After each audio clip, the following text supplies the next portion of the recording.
Welcome to Flat Earth Debate Uncut and After Show. I'm your host Nathan Oakley, and if you are new to this channel, or you've not done so already, then be sure to subscribe, hit the bell notification icon and join button if you'd like to become a Nathan Oakley 1980 channel member and keep up to date with the Flat Earth Debate. If you would like to support the channel, there is a super chat that runs alongside each of these shows while they premiere, and there's also a PayPal, Patreon, crypto and thanks button in the info box below the video.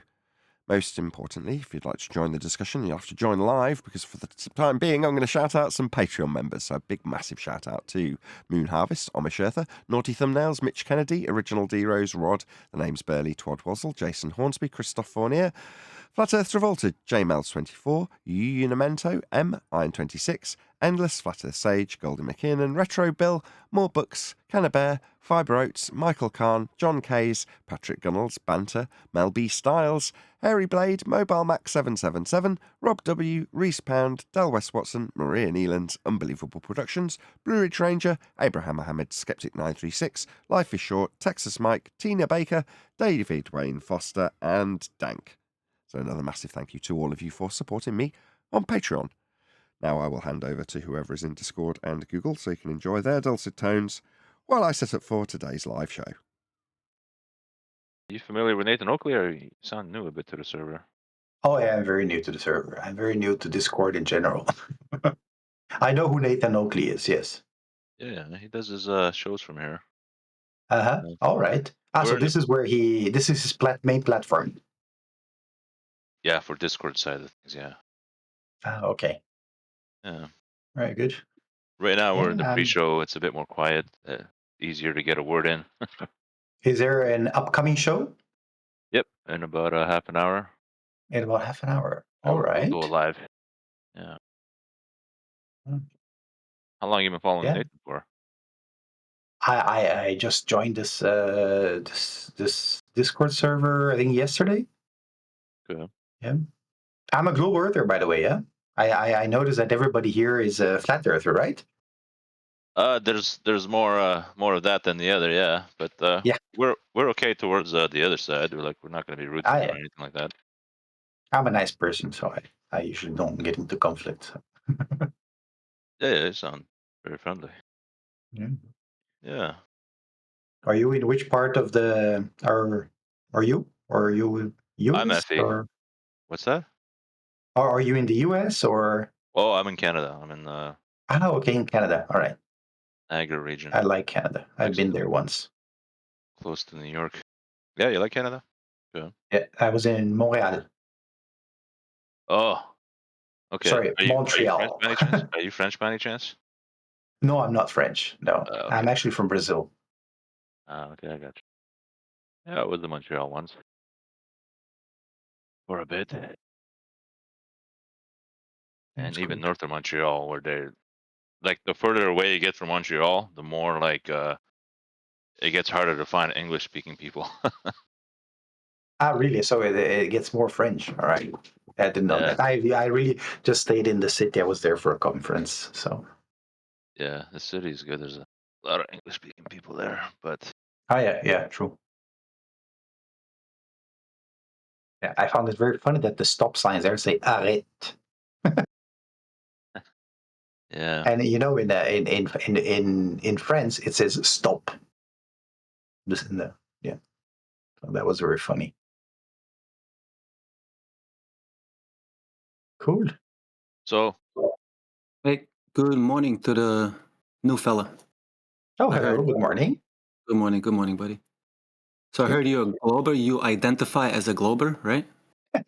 I identify as non-binary, but I believe our planet is shaped like a ball. Okay, so you identify as a glober, but you're still a flat earther. You do understand that, right? Because you live on the flat.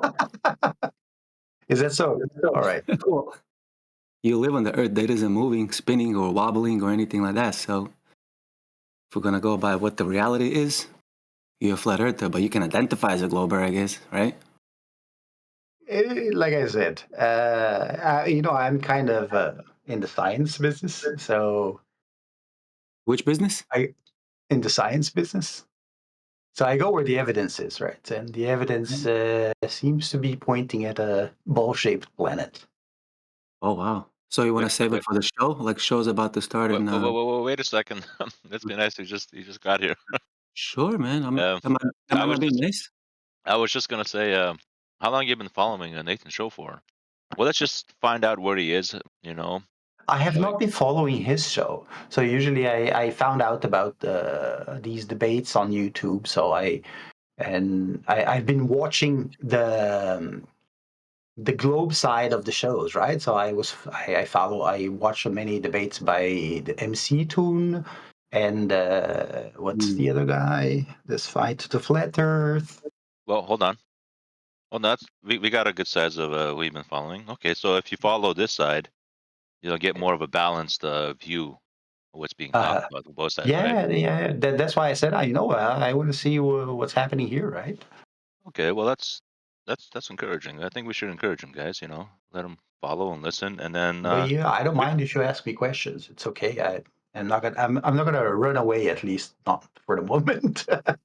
yeah, and I think we should Mm. just be patient with you, like for other guys listening, because you are relatively new and you're just looking into it. We should just be patient Oh with you, yeah, because it took me a definitely. while to get to FE. It took me 3 months, right? So that's a long time, and that was like constantly looking at the subject. Took you So 3 months for what? to convert to switch my position, Ah, okay. So so right. it took a while. So for us to What was expect, it that convinced you? The final needle on the, how to say that? The final drop on the bucket, whatever. What was the one thing uh, that said, okay, this I has don't to know. be flat? Oh, it might have been sunsets. I don't know. It might have Sunsets. been that. Yeah, I didn't understand how that worked. But then I had an idea. Oh, okay, okay. Maybe we could ask you the same question. What was it that convinced you were on a globe? You said that all the evidence pointed towards it. What was it that pointed towards it being a globe? Well,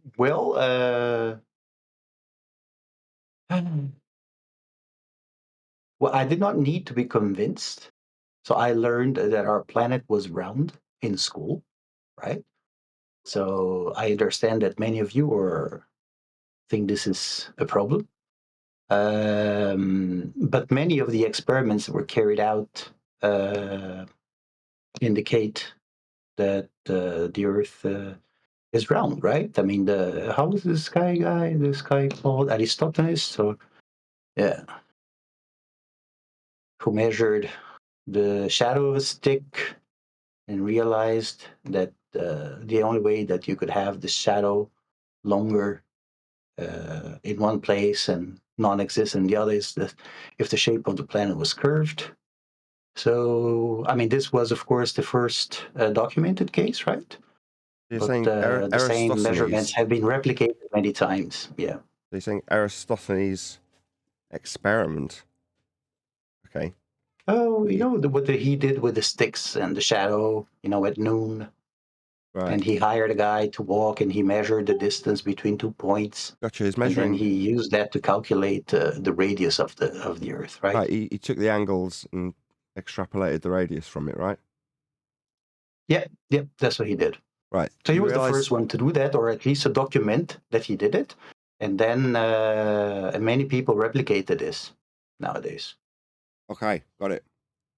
So the angles that he took Mm-hmm. can only be taken if Earth's flat. Sorry? The angles he measured, Yeah. they're only capable of measurement if Earth is flat.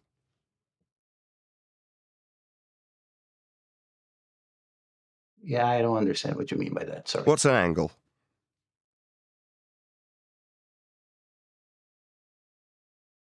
The angle between two lines?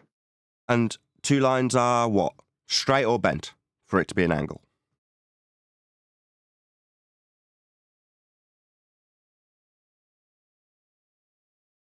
Oh, I see what you mean. Yes, so I'll Yes. reiterate. So if you want to So I'll measure an reiterate. angle, Yes, you've just understood. The penny's just dropped for you, but I can re-explain it. To measure the angles, he needed a horizontal plane of reference. That would be to say that the angles are taken from Earth as a flat plane. So this starts with angles measured from a flat Earth. Now, you suggested this was evidence of a globe. I put it to you that, au contraire, this is absolutely proof Earth's being measured flat by Eratosthenes. Were you unaware that this could only be done if Earth was flat? Were you unaware? You seem to think it was globe proof. No, it isn't. Flat Earth proof, my friend. No, it's definitely globe proof. So sorry, the angle stop. is not Stop. is measured like stop, you said. Stop. May stop. I have a few words? Stop. You said, no, it does. Yes. It is capable of measurement on a globe, and then you said the angle. Let's just try that one more time. Angle. Can I explain what I said? I heard what you said. You said it is possible on a globe, and then you started with the words the angle. Did you not? Can I give further explanations? No, because the moment I said no, and you seemed to object to me stopping you. You said it is possible on a globe, the angle, and then I stopped you immediately, didn't I? Don't object, just agree. That's what happened. Yeah. Yes? Right. Okay, so now I'd like to object. Now I'm going to object. The angle, that's a measurement with respect to the Earth that Eratosthenes is taking, is 2 straight lines meeting at a vertex point, not one curved line in reference to the ground, because it wouldn't be an angle. So no, it is unequivocally not possible to measure this angle with respect to a globe. That is not possible, and why I interrupted you immediately, because you said it is possible to measure an angle on a globe. No, it isn't. Third time's a charm. This is a flat Earth proof.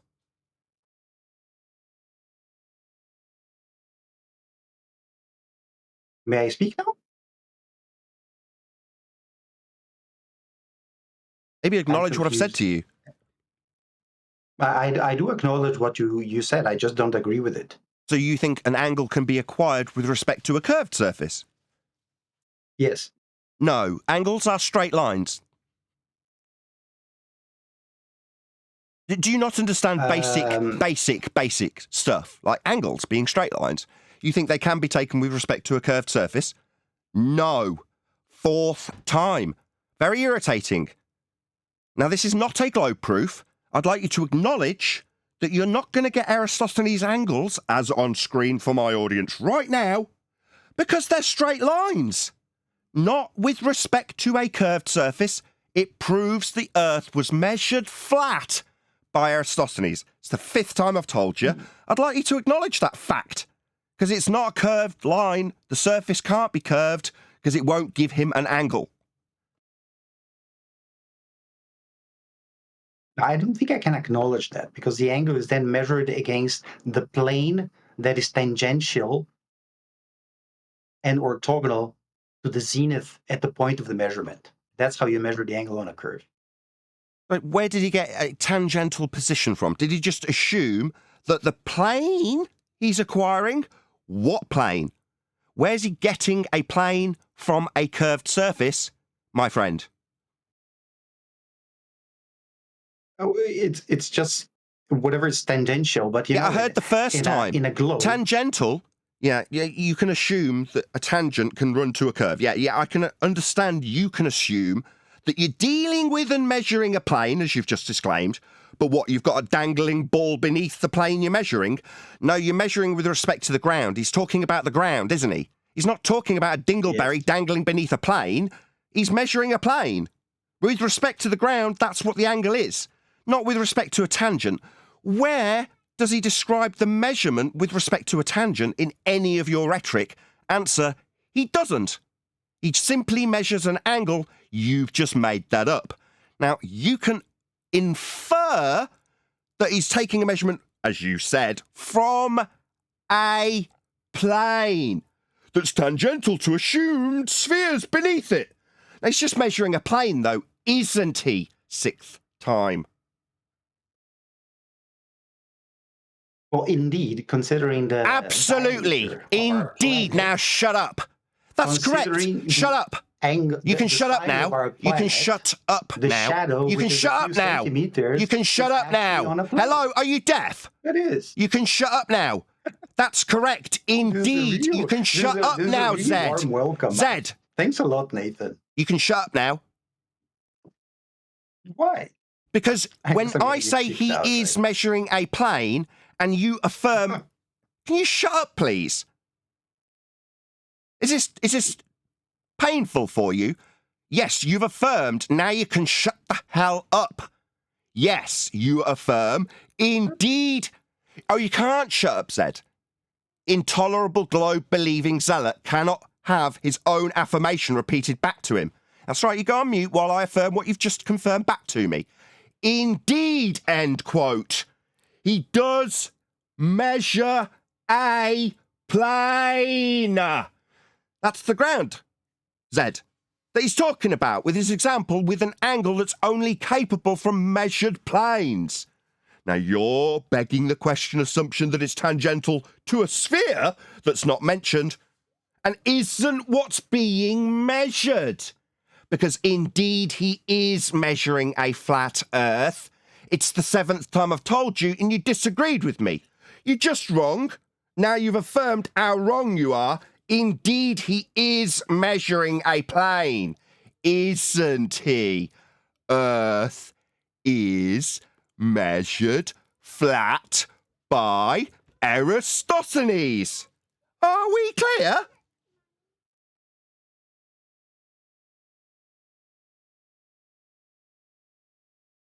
Yeah, look, Nathan, I'm not going to agree with you. Sorry. What? I just need you to say yes. Indeed, it is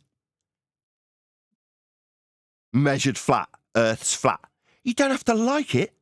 I know you were told it was a globe in school, and they told you that angles came from curved reference planes. That's an impossibility. They lied to you. Eratosthenes measured Earth flat. Welcome to Flat Earth.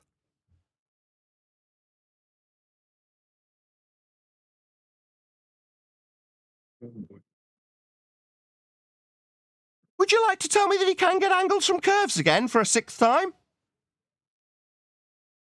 Why I'm going to say that? Yeah, it'd be stupid, wouldn't it? Yeah, saying Eratosthenes can get an angle from a curve would be absolutely idiotic. The type of stupid nonsense globe believers say. No, he can't get a curved angle.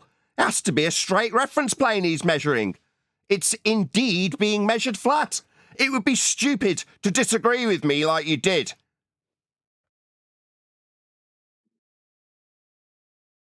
Welcome to Flat Earth Debate. Earth is flat. Your stupid, idiotic notions of it being spherical was an experiment. No, you dunce. That's not an experiment. You may not come here to debate and think you're here to learn. You thought that measurement of a flat plane was an experiment? No, you're completely out of your depth in this server. Go back to MC2 with his stupid, idiotic notions that you can slightly digest and believe you're on a sphere with it. Here, we point out that Toon himself asks the question of how you can use elevation angle measurements only capable of measurement from a flat plane on a flat plane for 10 grand. Did you swallow that one as a flat earth proof too? Because his challenge, you mentioned, Toon, also requires those angles he details in his challenge to be measured on a plane. Comprende?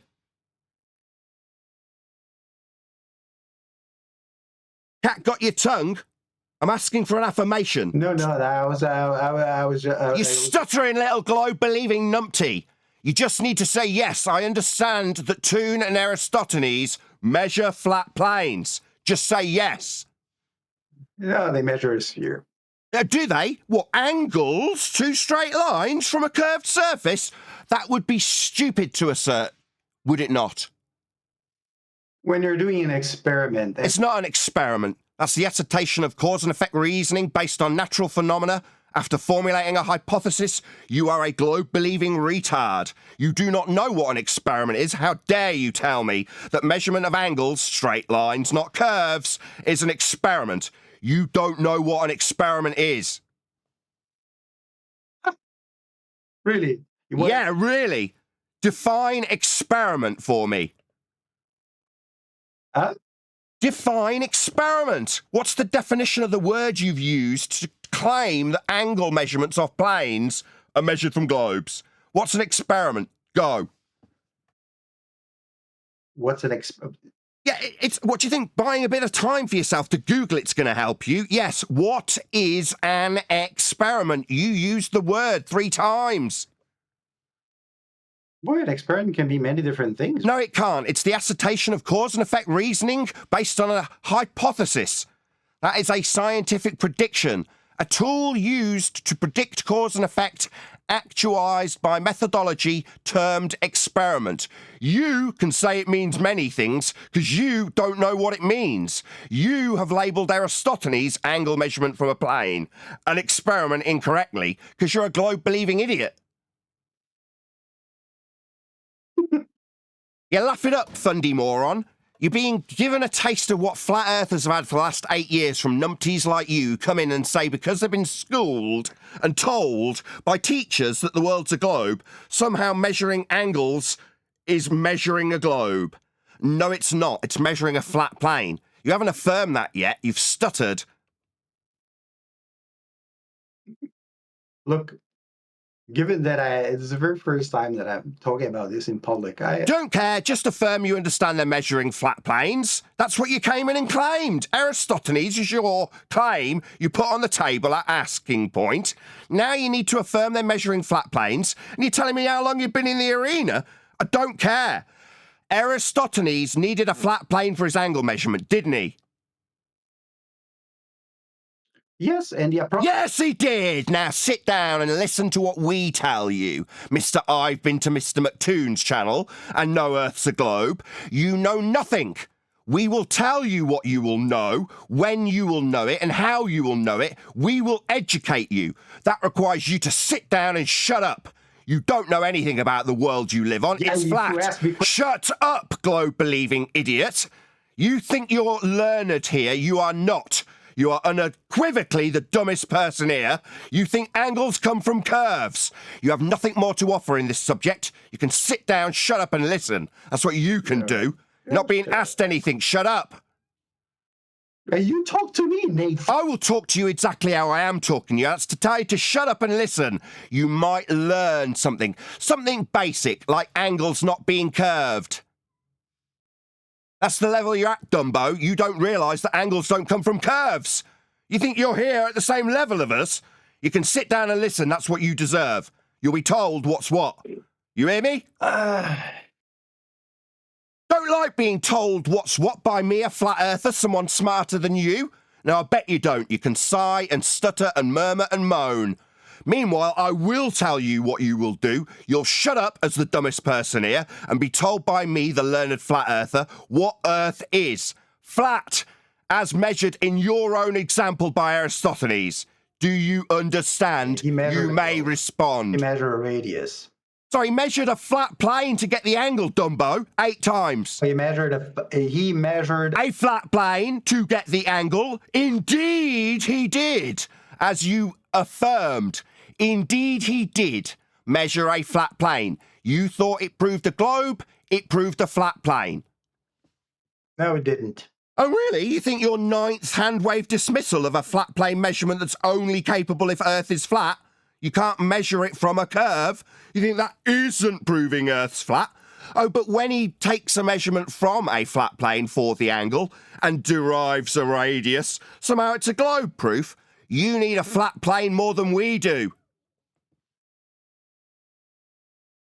Oh, boy. You need a flat plane more than we do. To claim a globe in your example that you thought proved a globe, you used Eratosthenes' measurement of a flat plane. You need a flat plane for a globe more than we do.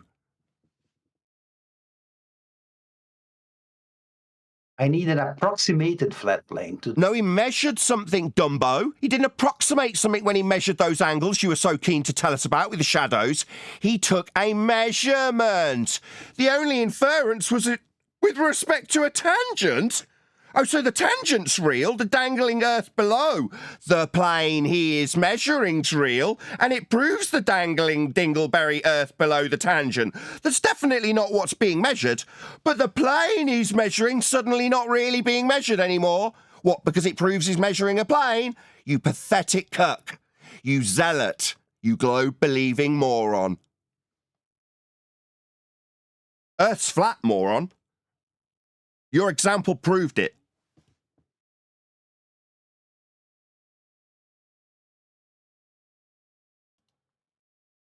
Hey, good afternoon. Good morning. Good morning. Hopefully someone will join me in G+, unless I've put out the wrong Discord link or something. I don't know. I did have an internet failure just before the live show started, so... hallelujah, someone's joined to tell me it works. Good stuff. Thank you, Righteous. Let's do a bit of housekeeping. Any evidence of a physical geometric sphere edge that's a horizon, formerly known as the curve of the Earth?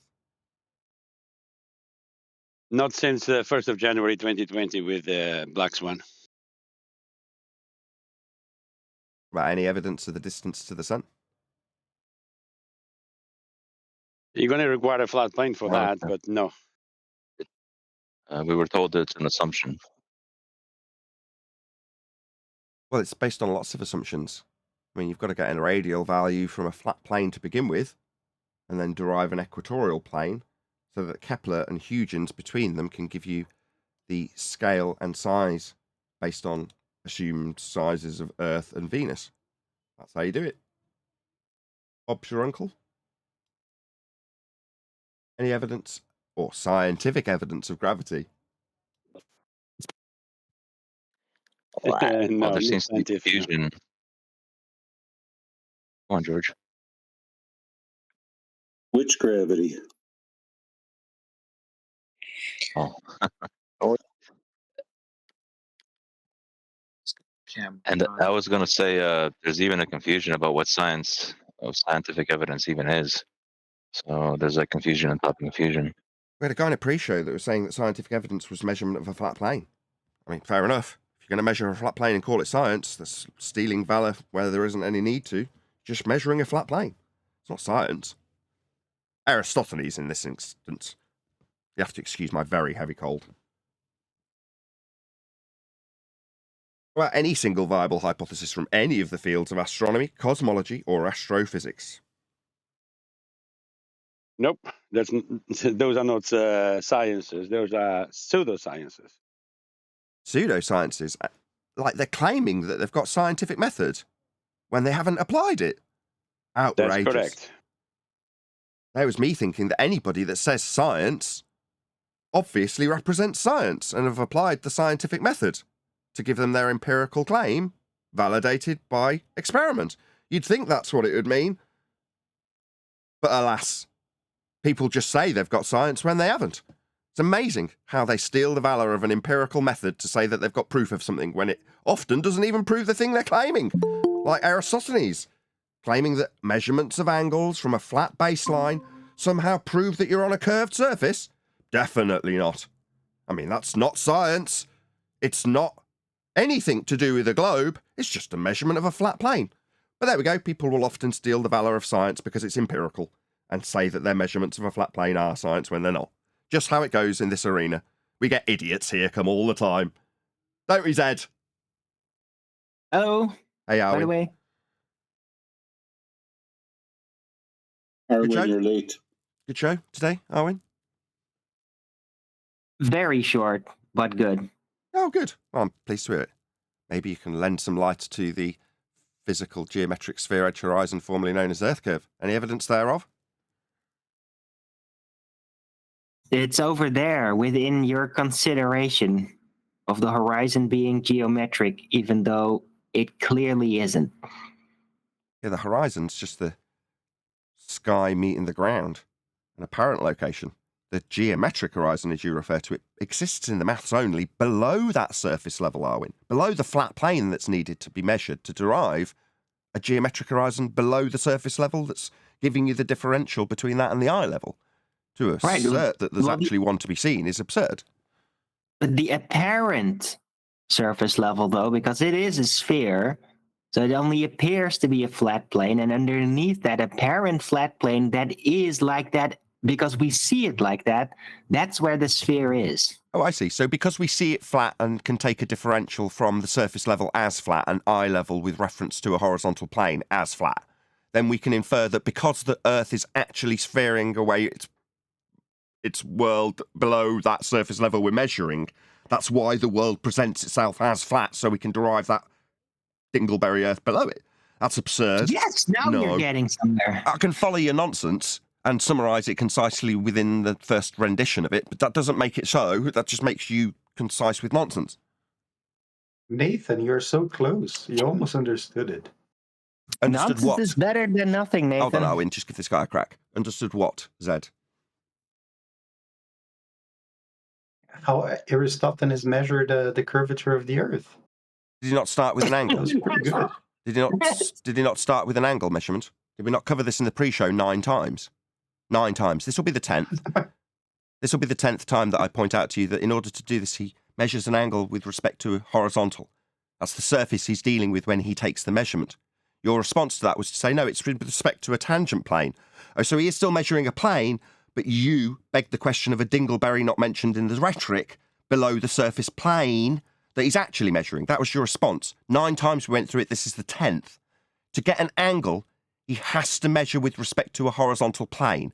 You said, in response to that, indeed, end quote, he is measuring a plane. I pointed out, welcome to flat Earth, and then you said, no, he is measuring a globe, like hand wave cognitive dissonance. That's a concise summary of what happened in the pre-show. So, I said to summarise... I continued my sentence, which you ignored. Come again? Sorry, your middle of my sentence interrupted the start of yours. Indeed, and then I continued speaking, but you only... Indeed, he measured a flat plane. That's what you affirmed with the word indeed. He measured a flat plane. Indeed, he did. There you go. You know, you should listen to the rest of the sentence, you know, if you want to understand what I'm saying. Well, I've already heard it. Like you told me he measured a flat plane and then told me that it was tangential to a ball below it. That's what you've told me. I heard. Oh, God. Yeah, we already know how this works. Owen. All right, did I misunderstand? I did hear, and I've just repeated back to you what you've told me. You've told me I didn't listen to it. Yes, I did. You're going to tell me something different now? Or are you a liar? Yeah, look, I just posted here. You're just stuttering. Was that not a concise rendition of what you told me? Sorry. Yes, it absolutely was, Dumbo. I concisely summarised what you told me, tangential to a plane, which he is measuring. Indeed he is. Measuring a flat plane, that is. Isn't he? 10th, 11th time. The plane where he measures is a plane that he's measuring, that's right. Indeed he is measuring a plane. And that plane that he measures is all that's important when that's all that's being measured. A flat plane. 12 times.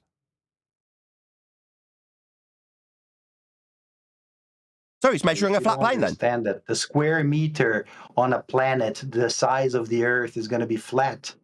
Sorry, there are no flat surface... whoever is interrupting from G++, third time probably Arwin. No, there are absolutely no flat surfaces anywhere on a sphere, ever. Again, this is a bit like you saying that you can get angle... Excuse me, the middle of my sentence isn't going to interrupt the start of yours. I'm pointing out that no, you don't get flat surfaces anywhere on a sphere.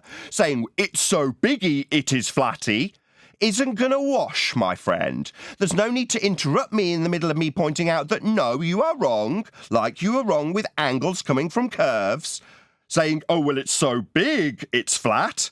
Well, no, he's just measuring a flat plane as you have confirmed. It's so biggy, it's just flatty, ain't gonna fly. No flat surfaces on a curved Earth, my friend. That's wrong. Are you stupid? Do you not know what a sphere is? Yeah. Sorry, you almost understood what a sphere was. That is to say that none of it's flat. You almost got that, but you globe-believing numpties are so arrogant as to tell me I almost understood Eratosthenes because, what, it's so biggy it is flatty? No, you complete idiot. Globe-believing numpty. There are no flat surfaces That's exactly it. It's so biggy that the little square meter where I'm standing is actually flatty. Oh, so it needs to be flat to do this then? as I have pointed out to you now 12 times, you now need to mitigate for how flat you need it to be by saying on a massive sphere, the bit I absolutely require to be flat is only a square metre. Therefore, the fact that absolutely none of it, not even 1 millimetre squared, is flat anywhere doesn't matter, because it kind of seems flat. And Eratosthenes needs it to be flat in order to take an angle. So to do this, he needs to measure a flat plane. That's 13 times. Maybe he means locally flat. Is that what Maybe you it mean? means Or at least I locally know flat. you can count. Yeah, Next time, locally, get right? 14, huh? Just locally flat. Just the bit he's measuring for his angle that needs and is in his measurement flat, right? Yep.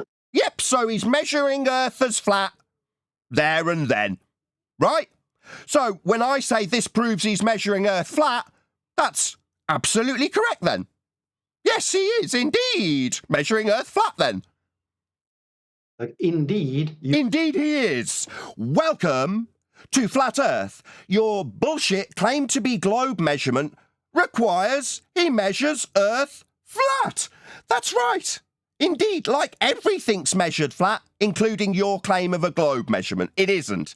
He starts by measuring Earth flat.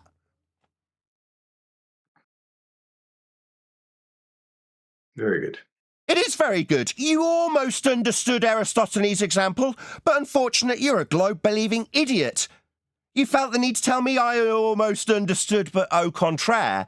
You globe-believing clown retard. You didn't understand it. You thought Eratosthenes was measuring a globe when he took an angle that absolutely required a flat plane to measure it. You almost understood. You're just a little bit slow and a little bit stupid, and definitely don't need to reply to this. This is rhetorical. Now you can sit down and shut up, Dumbo. Maybe learn how other things prove Earth is measured flat, Yeah, rather the than opening to yammering your through the show top was, of me "Let's like not- you're doing now. let's be There's no courteous need and to yammer through the top of me. I'll just shut your line, you total arsehole. You can sit down and learn how Earth's flat. Now you've given us an example of Eratosthenes measuring it flat. Now you can shut up. Or sigh in resoundment of the fact that you've given a flat Earth measurement example to claim you've proved the globe. How stupid. All right. Let's move on to gravity. You said what's... Shall we move on to the flat Earth measurement? No, I'm going to stick with Eratosthenes. So you claim proving globe with this measurement. It proves Earth's flat, though. It starts with the flat Earth measurement. It's required for it to be flat for him to measure it. Your mitigation for said flat requirement was it's so big he can take it to be flat. Well, if he's taking it to be flat and measuring it flat, it's a flat Earth proof, my friend. I'm not moving on to gravity until you tell me how you understand that he must and requires Earth to be flat to measure this angle. And until you do, we're not going anywhere. You just need a little bit of encouragement. You almost understood this. We're going to get you over the line. We'll get you there. When you understand it, we'll move on. So you understand Eratosthenes required a flat plane to measure for you numpty idiots to infer that it's a globe? You understand he needed a flat plane first, right? Just a little part where the shadow is. Yeah. Yeah, it just needs a little bit of a flat Earth.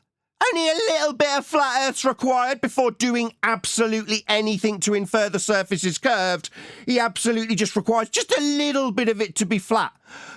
I pointed out to you earlier and you didn't affirm that you heard me. None of it's flat ever if it's a sphere.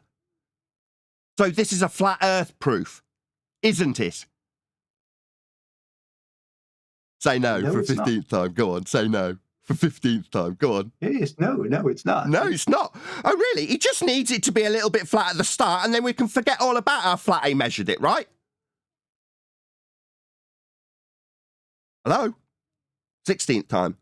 Hello? So What? he measured the length of a stick, right? The shadow of a stick On the on ground. a little piece of flat. Sorry, are you decrying your own claim now? Are you And trying then to some, decry this I don't measurement? know, Is it how not many accurate? Kilometers away. Sorry, is it not accurate? Was this claim to be wonderful globe proof not very accurate? You're saying it's not a big enough line for your own claim to be globe proof that needs a flat plane on the ground to do it? Just a little bit of a flat plane's absolutely required, right? Just a little bit. But you're saying it's not accurate enough, the stick and shadow isn't long enough. Is that what you're saying? This is a crap proof of a globe then, isn't it? If you're saying it's not a long enough shadow. Put words in my mouth. No, I didn't see that. Well, why are you telling me about how long or not long it is? Is it just not good enough to prove Earth's flat when it's needed to be flat and the angle requires it to be flat and two straight lines cannot be curved and a surface that's curved will never give you a flat plane to measure from? And that's exactly what it's measuring. Why would you be telling me about how long the shadow is? Who cares? Is it crap because it's too short for your globe proof? Oh, no, even if it's short. No, even if it's short, it still proves a flat plane. Excellent. So even if it's a short shadow in reference to a horizontal plane, it's still absolutely long enough to prove Earth's flat then, isn't it? I mean, we're talking about the ground when we measure a shadow, and the angle isn't going to be a curved line. So it's definitely long enough to prove Earth's flat then. That's wonderful. I'm glad it's long enough when he respectfully measures a plane that it can be long enough to prove Earth's flat. Good to hear it.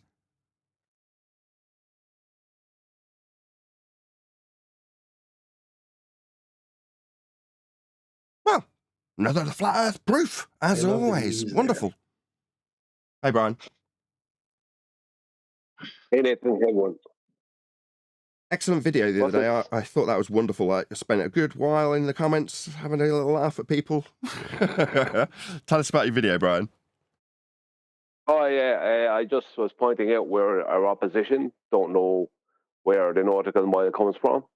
And I went through where they had to first find out that 1 degree of angular change to Polaris, whether you move north or south, whether you're north of the equator, they had to find out how many statute miles that was. That was the original.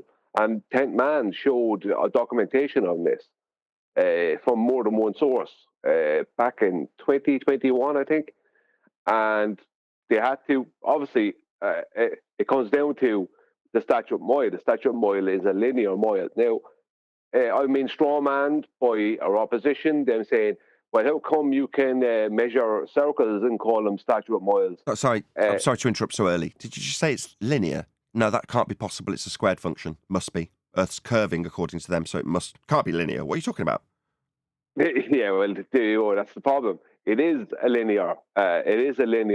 Straight line distance. That's what the statute mile is. And when they found out that 69.04 of these straight line distances put end to end was the exact amount of distance that they would have to move to see 1 degree of angular change to Polaris. They then divided it by 60 because there's 60 minutes in a degree. That's where the nautical mile comes from. And the nautical mile also has a feet, feet and inches are also straight lines, not curved lines. So it's the whole nautical mile thing. A nautical mile has nothing to do with the sphere. The nautical mile is purely connected to statute miles, which are straight line miles, because that's the distance they needed to find out first. Well, you're going to need they can divide it by 60. Well, you're going to need a flat Earth for that. Yeah, you will need a flat Earth for that. Sorry to steal your thunder right at the end. I picked up at the penny drop, and it was your conclusion that should have been made. You say it again. My bad. Yeah, you're going to need a flat Earth for that. That's the whole point. Our opposition have gotten this wrong for I don't know how long because they beg the question. They have it in their mind, like they start with delta X, which is after their sphere has mathematically come into being. But that happened after flat Earth elevation angles to Polaris, right? They started with, they had to start with the finding the knowledge of the 69.04 statute miles. This is after that, after the latitude and longitude grid was measured on a flat plane. After that, they then mathematically turned that into a sphere by joining up the south ends of all the longitude lines. And then of course, because it's already measured on a flat plane, of course the longitude lines are then going from a center point, are then going to match the distance from a center point of the globe. Of course they're going to match 60 nautical miles per degree at that point. But that's after everything has been measured on a flat plane. That's not like all of a sudden that's what it is. No, they needed to figure out what that distance was, and that distance and how they measured the distance to get the nautical mile, and then how they use the nautical miles is purely based on a flat plane. It has nothing to do with a sphere. You can mathematically make it work from the center of a sphere after you've hijacked flat plane measurements and turned it into a sphere. Yeah, but that has nothing to do with reality. In reality, the nautical mile has a feet and inches distance. That means it's straight because it comes directly from statute miles. Because how could they know what a nautical mile is without knowing the statute mile distance? They couldn't. They had to know that first. And before our time, back in the time of the Greeks, when they were in different places and the older world where they had stadia, they needed to know how many stadia made up 1 degree of angular change when they're using astrolabes and whatever. So our opposition had that completely wrong. Anyway, that's enough about the video. But it is. So we'll give you the title to do a proper plug. I really want people to go. I went to it early on, right? It gave me a notification. Well, I say it gave me a notification. I saw it because I refreshed my subscriptions feed, and there it was. So I went immediately, or within the first hour, say. And I looked at the number of comments, and it exceeded the number of views. So straight away, as soon as I got into the video, I was like, this is going to be good. Because the amount of fire you've received back from it is like epic. Yeah, this has obviously touched a nerve. Excellent stuff. Give the name of the title and tell people where you can find it on Brian's Logic channel. Yeah, it's 69.04 horizontal miles per degree is the name of the video. Yeah, and I got almost 500 views within 24 hours. Now, for YouTube, people go, sure, that's nothing. But when you're as oppressed as this subject is, as our side of this subject is, and I only have 1,200 subscribers, that'd be equivalent to you maybe getting 11,000 views in 24 hours on one video. Do you know that kind of way? So it is. I did so it's getting a lot of views. I don't know what it has now. I haven't looked at it today, but that was last night at some point. So yeah, it's getting a lot of anger. Just do a couple of quick shout outs. So shout out to Daniel Samaniego. Finally said your name correctly. Who's gifted a load of memberships. Thank you very much indeed. Really appreciate it. Also, shout out to Bobby Cook. He says, been listening for 2.5 years. Wow, thank you very much. Glad to see a globe come in today. I have a question. I know you all stick to flat Earth and don't get into talking about things that you can't prove, but I would love to hear some options on what the sun is, etc. Oh, that's my department. Let's just offer him that. Right. Okay, I'll just give you my answer. I don't know, and I can't offer you anything beyond what is observably obvious about it, which I could list. I'm not going to. I'm not going to pander to you in that way. There's no point. But I don't know, and neither does anybody else. Arwin will now offer you a whole bunch of... Let's not label it. Arwin, go ahead. Yeah, no, I have evidence from beyond the normal physical world. No, but seriously, I've wondered since my very, very young childhood what the hell that sun is. Like, what is it actually? And I've been approaching it, surprise, surprise, kind of psychologically from the get-go, because everybody seems to have some kind of view onto it, like as I grew up. But nobody actually had a real proof. So it's like there's a lot of model beliefs about the sun, even from flat earthers. Like all of them. Everybody has their idea about it. I have my idea, except my idea is very much out of what people would regularly stumble upon in their mind about what they thought it would be. And that is, it's probably not an object at all. And it's a unique personal hologram that is like a side effect of sight and observation and optics itself. I very much doubt that was worth $50, but thank you for the super chat. Thank you, Arwin. And I can elaborate on that. I've done entire shows on this subject. Please. Okay. Well, or you didn't mean right now? Or?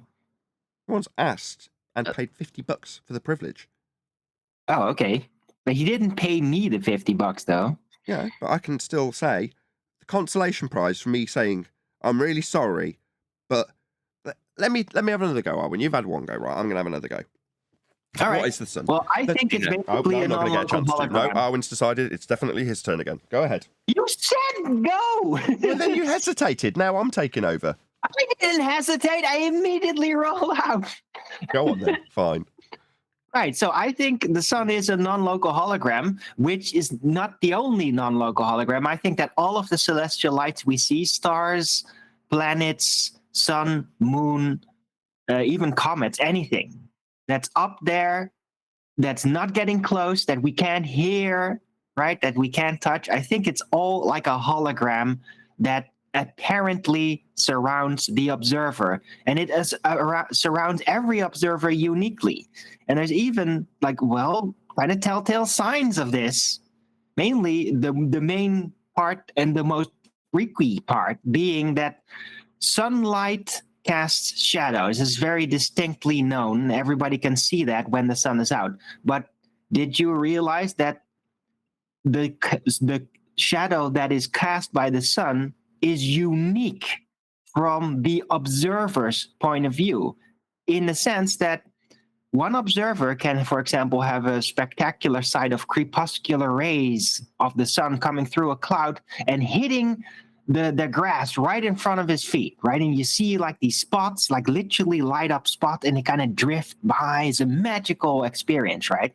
But then if somebody else had a P1000, could zoom in very far, and they would stand upon a mountain, let's say 7 or even 10 miles away, and they would then zoom in with their P1000 on the first person watching this crepuscular rays dance in front of his feet.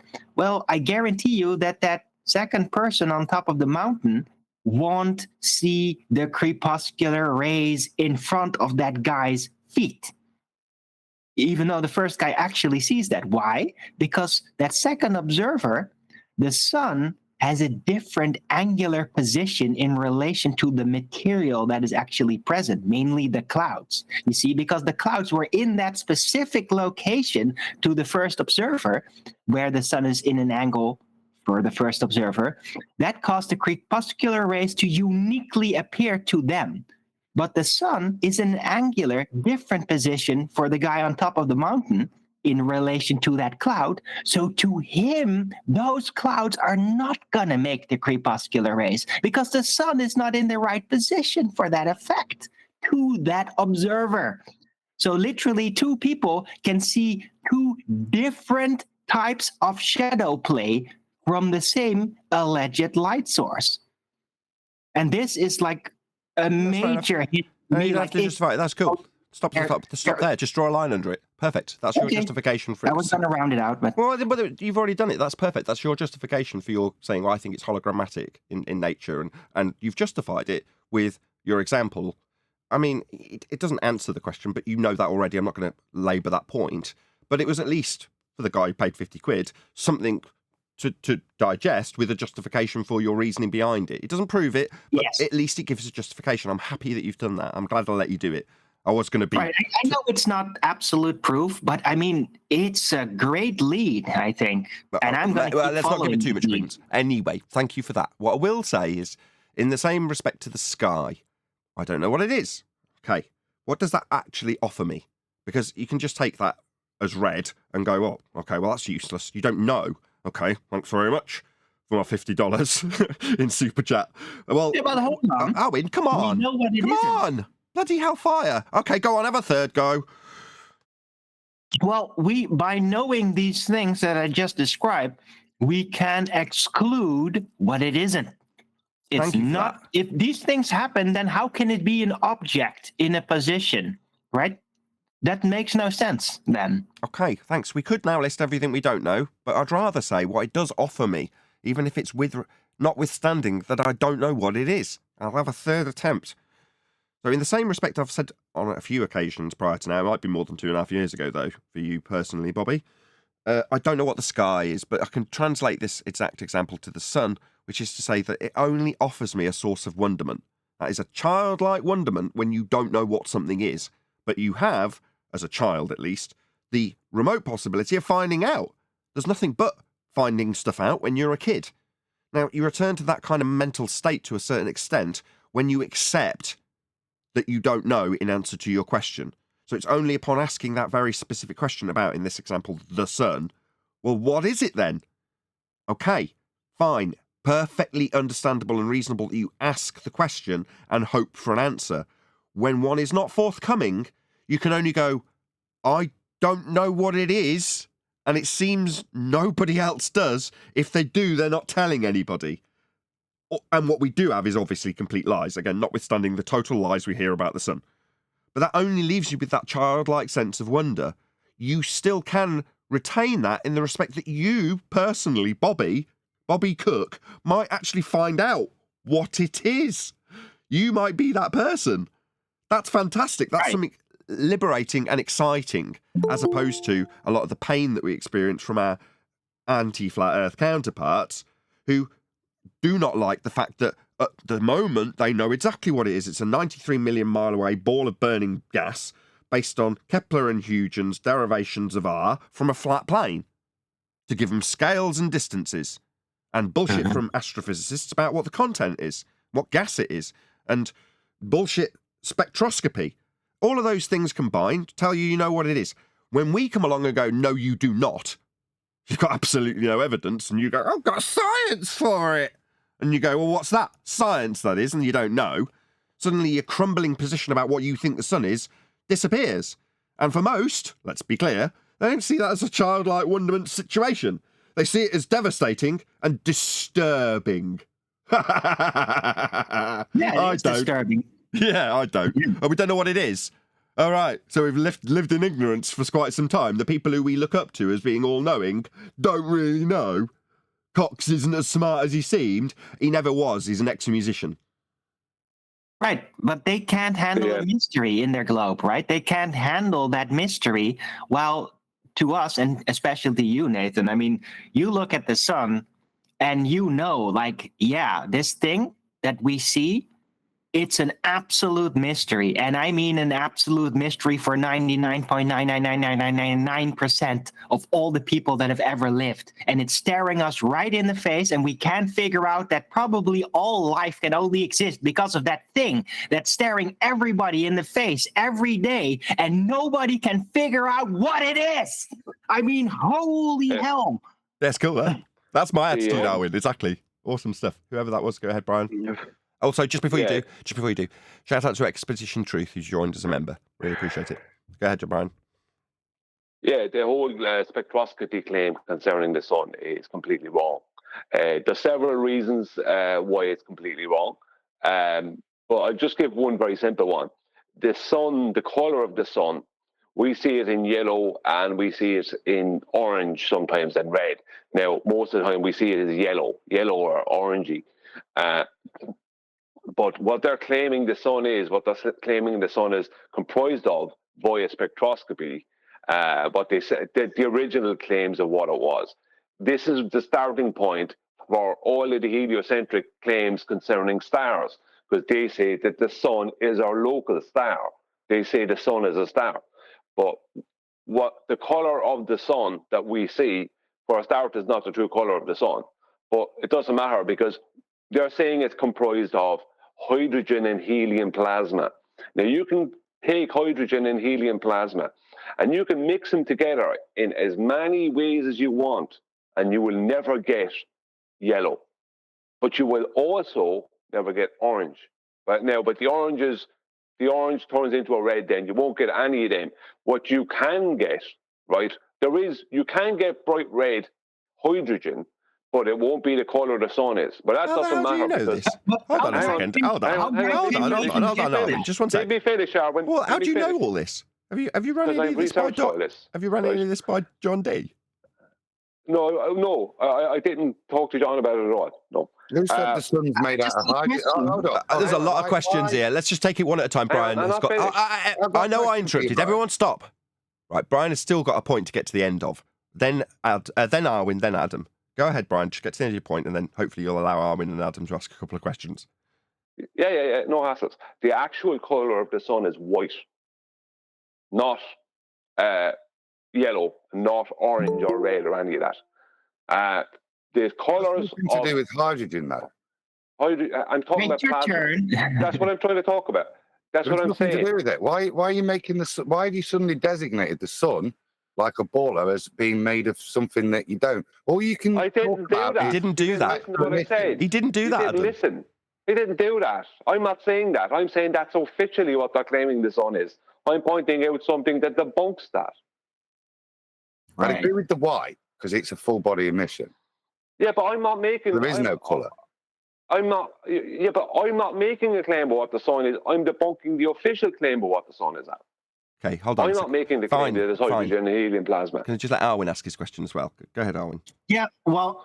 Well, I never got to actually finish what I was saying. I knew you hadn't. I know, but we could go on forever Thanks. stumbling over ourselves. And Arwin and Adam will inevitably just interrupt all of it until they get their question anyway. So I'm just going to give way to them. Sorry, Brian. Go ahead, Arwin.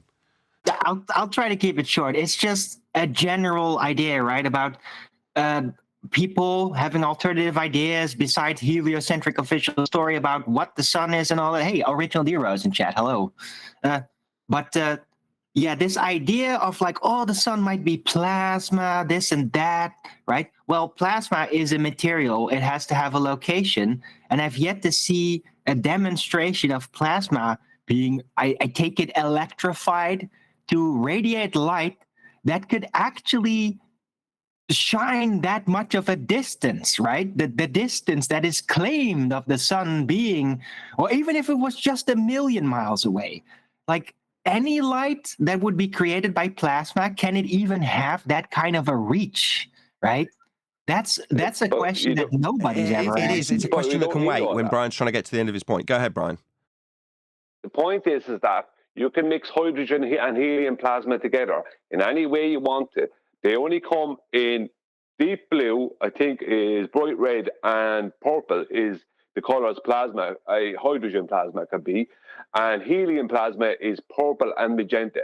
Now you can mix those colors together any way you want. You will not get yellow or orange, and you certainly won't get white, which is the actual color of the sun.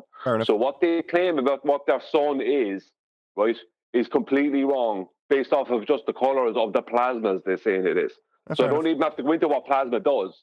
It's debunked by the fact that you can't mix. Okay, someone else in the queue. Hold on 1 second. Fusion reaction. Hold on, Arwin. Forget it. Hold on, Arwin. Go ahead, Adam. Wasn't it the fusion reaction that's causing the yellow? I'm not here. And not the plasma. It's not yellow when it's white. Yeah, yellow, white, whatever. Not blue. That was the point that you were making about plasma. We got that. It's not like plasma might be there in the heliocentric idea of the sun, right? But it's also fusion. It's a big thing there, supposedly. No, Arwin, please let Adam go. Yeah, I've researched that, Arwin. Adam, please save us all. Okay. Sorry. I agree with Brian what he's saying in terms of spectral emission. The sun emits is a full body, but both Brian and Arwin they're assuming, they're taking. They say it can't be this, it could be this. Why? Who cares? I'm with you, mate. I do not know. I can talk about plasma. I can talk about the emission colors of hydrogen, helium. None of them, as interesting as they are and factually based as they can I relate to the sun? I've never sampled the sun. I can't relate to it. I can make all sorts of bullshit made up stuff sound clever by using spectroscopy to align it to things that I've seen with the sun. But the honest thing is I've never sampled the sun. I do not know. I cannot know. Exactly. But just to be clear, that's not what Brian's doing. Okay, please. Hello. Yeah, that's not what Brian's doing. What Brian is doing is pointing out that if, for the sake of argument, they said that the sun was burning coal, Brian is saying, well, based on how coal burns, it wouldn't produce the effect that the sun does. Therefore, it's not, as they say, burning coal. Now, he's taking spectroscopy and hydrogen to say, they say it's doing X. If it was what they say it is, it would not do X. That's what he's doing. Yeah, and that's what I've got to disagree with still. Why? You can't do it to prove that. Go and burn some helium in outer space and show me what colour it is. Oh, I see. Sorry, Brian. Let me just put it to Brian. Hold on, everyone, stop. Let me just put it to Brian. Hello. I'll take control today. You're all very keen. It's good. Brian, Adam's putting it to you that you cannot affirm or deny what takes place in Narnia. Have you been to Narnia to check whether or not the gases would burn those colours in Narnia or not? I mean, have you debunked this in Narnia? I think that's your point, Adam. Am I right? I'm not making claims about the sun being hydrogen and helium plasma.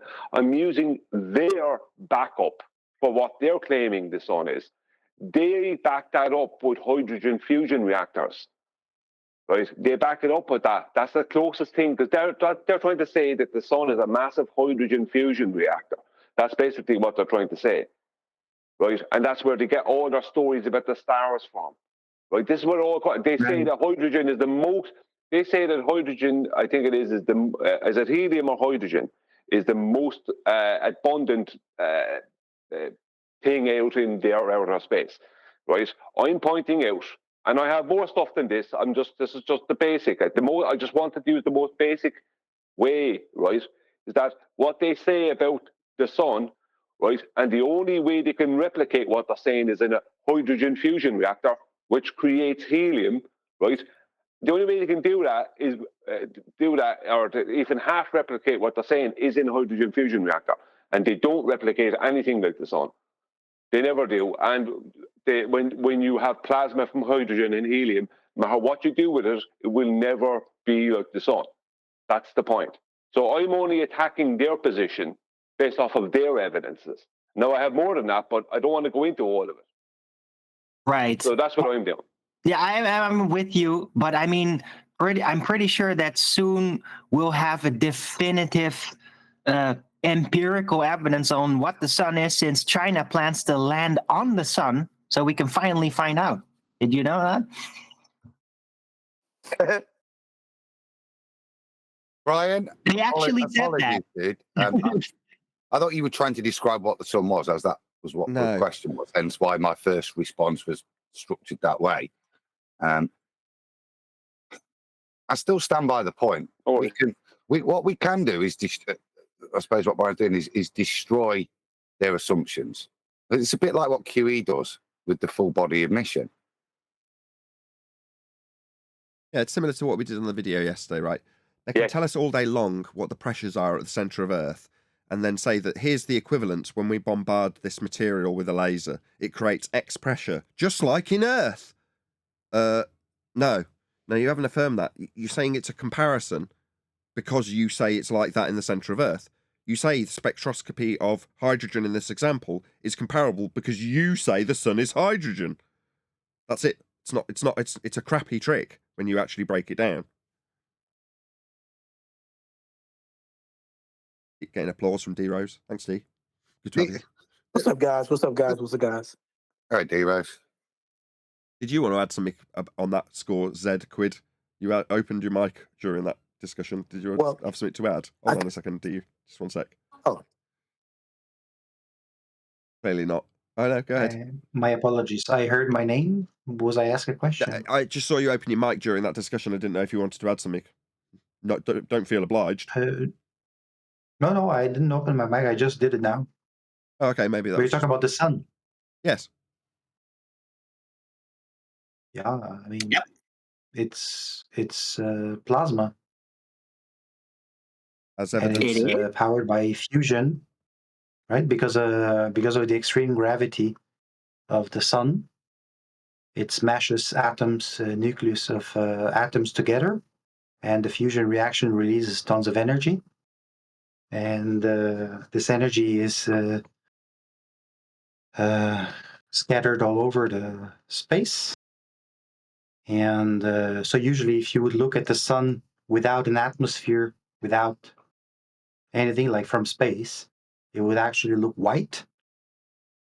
And the sunlight, when it scatters through the Earth's atmosphere will actually be scattering the blue light more often, in more intensity than the rest of the other wavelengths. And that's why we see it yellow. And the fact that when the sun is setting or rising, then the light of the sun is going through a lot more atmosphere. And then there's a lot more of the blue light is being scattered, and that's why then the color of the sun is shifting more to a red color. So that's the explanation. Sure, but the I got a, explanation. I got a, Let me. I got a question. Bear with me a second. The explanation comes with plenty of examples that take measurements from a flat Earth to then derive things like orbital motion and gravity. You appreciate that these concepts, they're not physical things that exist in our reality, they're concepts, geometries, like pseudo-force-space geometry when you mention gravity, creating gases. Well, no. Number one, a conceptual fourth-dimensional gravity requires a flat plane to describe. So you can't reify it, that would be to take that which is conceptual and put it into physical actualization, when the measurements and derivations come from a flat plane in the first instance. I mean, this is the second example where you've piped up to infer that something implies a globe, but then you've given a string of examples including gravity and orbital motion and radial values, all of which require a flat plane to measure them to derive those values for you to put into effect your reification fallacy and imply that that means the Earth's a globe. No, your examples include measurements from a plane. 3 of them. But no, definitely not. You can't reify into existence a burning ball of gas in a sky vacuum, moving around a ball, when the ball has been taken from measurements of a flat Earth. That's absurd. So definitely not. Yeah, I don't think you realise that what they're saying the sun is comprised of, the colours of those plasmas will never match the colour of the sun.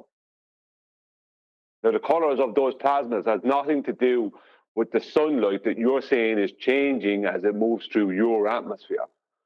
It's got to do with them actual colours that those plasmas are. No matter what you do with helium and hydrogen plasma, you will never, ever get the colour of the sun. You won't get yellow. Do you know where do you know that... Sorry to interrupt, just before you ask him a question. Well, atmosphere is a description of elevations of the air with respect to a horizontal plane. In order to describe sphere-shaped air, you will describe the differentials with respect to its vertical elevation off a flat plane.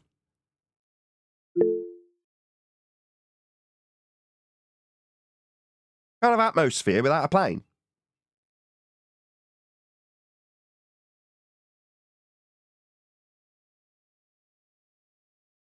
So, in conclusion, you can't have atmosphere without a plane, Zed. You can't have orbital mechanics without first measuring a plane, Zed. You can't have gravity without a horizontal reference plane, Zed. So, no, your example proves a flat Earth 3 times over to claim you've got a globe from those measurements of a flat plane. It's silly. Very silly. Gravity has been measured in many different many different methods. Measured? Yeah. Sorry, how can you Yes. measure something that has no force? That's stupid. That's absurd. Please don't tell me that a non-force can be measured. It can't. It's a bent space-time in an Einsteinian pseudo-Riemannian geometry. The bending of 4D space-time isn't something measurable. So please, sit down. You've got nothing else to offer other than more and more flat Earth proofs that are taken with measurements with respects to planes. Yeah. Yeah. Thank Gravity you. generates a force. Basically, Which to me, sorry. basically, gravity is a self-inflicting, self-suicidal, imploding, conceptual debacle of BS, which has even criticized itself by 2 people who are considered mogul, iconic individuals who criticize the other. So even to mention gravity is ridiculous. And secondly, for any place that you have gotten that information, whether it be a textbook or on a video, or because it's definitely not from your own accountants, because nobody's been to the sun. China, whoever else is attempting to say they're going to be there, will never be there.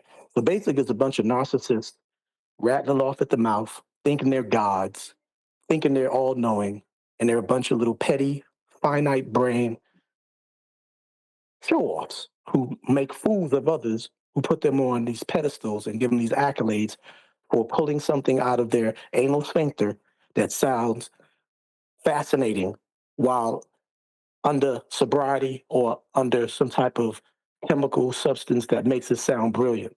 But it's really asinine and nonsensical. But you can't rationalize that and decipher that when you're either an idiot, a moron, uneducated, whatever you want to have you, and you're hearing someone on the stage or that wrote a book saying these things. So you regurgitate and only realize you're regurgitating the most discombobulated, irrational, nonsensical, stupid rhetoric. And I'll land on that. Yeah, and that rhetoric Well, is taken from a which- flat plane. So, you know, it's fine and well and good and dandy to reify spheres into existence and then say you can derive what gases are going to be based on spectroscopy comparisons to a Narnia sky vacuum that is only born out of existence from taking measurements from a flat plane. You can do that, but when we come along and tell you that that requires a flat plane measurement in the first place, and we get told no, like, no, don't tell the advanced understanding people what is what, because you've already taken the steps to measure the flat plane and then decided it's only got to be a little bit flat. It must be that little bit flat first, but then we can move on to taking our steps into reification. Yeah, that's what they actually do. And it's sad and annoying. We know Eratosthenes is measuring a flat plane. We know orbital mechanics is based on a flat plane. We know that pseudo-geometry isn't creating a force. But yet we get told by people who come here that those things are all true. What outrage. Well, I'd like to know which of the 5 gravities this man is claiming. Which gravity are you claiming when you speak about the sun? Because you said the sun's gravity. Now, in Einsteinian general relativity, the sun doesn't have gravity. So when you said the sun's gravity, what were you talking about? Could you define it, please? Yeah, mass, all matter in the universe generates gravity, a gravity field.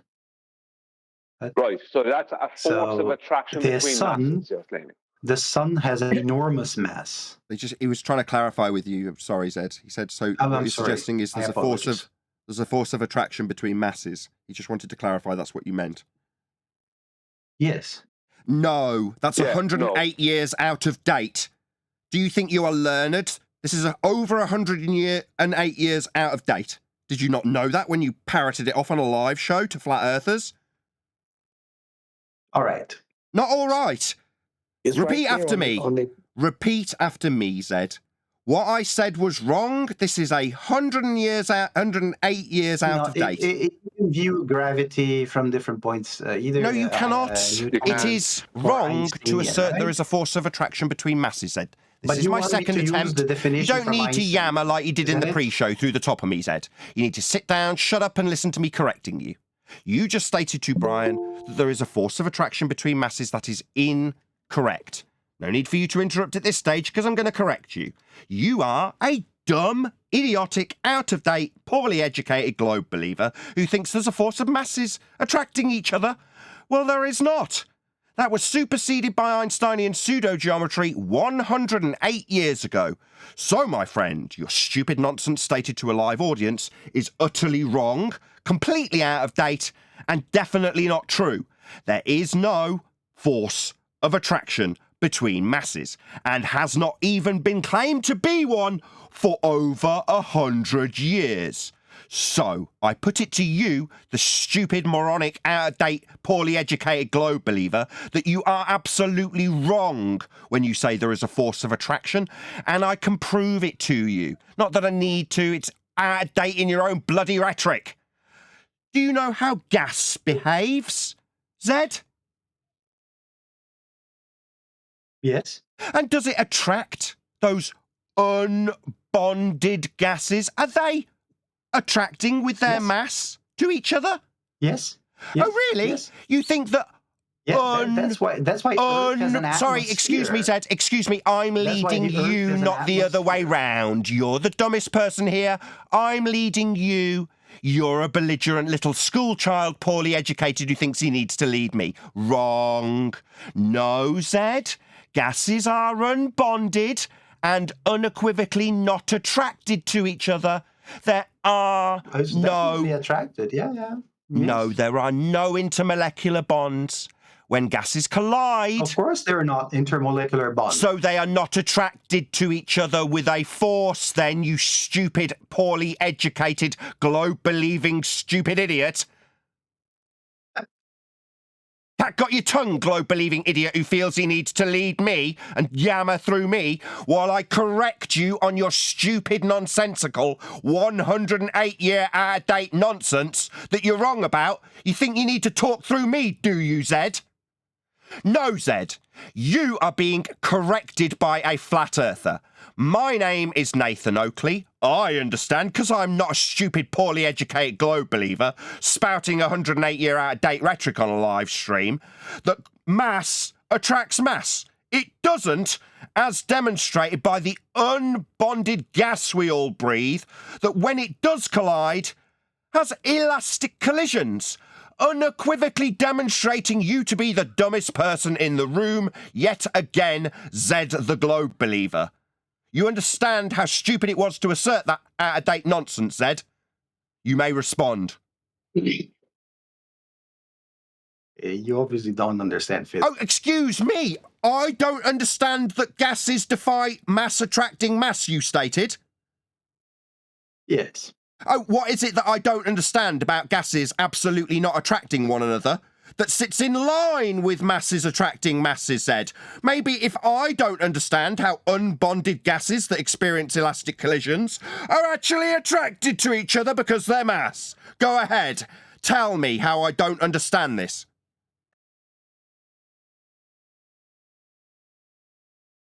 It's been proven that gravity can be understood as mass attracting mass. Yeah, we heard your baseless assertion and then I debunked it with gas! You stupid globe-believing clown! Asserting your baseless assertion for a second time doesn't acknowledge that gas defies that claim, you stupid numpty. You're just going to hand-wave and ignore the fact that gas does not do that, ever. Gas does not defy gravity. Oh, so it's attracted to one another? We got little bonded pools of puddles of gas, have we, Zed? No, we do not. Gas does not attract gas. It experiences elastic collisions, defying this out-of-date, not even claimed by heliocentrism, gravitation from Newton, replaced 108 years ago by the bending conceptual fourth-dimensional space-time. You are poorly educated, Zed. How dare you tell me I don't understand? I do, and I'm correcting you. You don't understand the difference between Newtonian mass-attracting mass, 108 years out of date, and bending space-time, superseding it 108 years ago from Einstein, which is absolutely not a force of anything. But you feel you've got the right to yammer through the top of me, do you, Zed?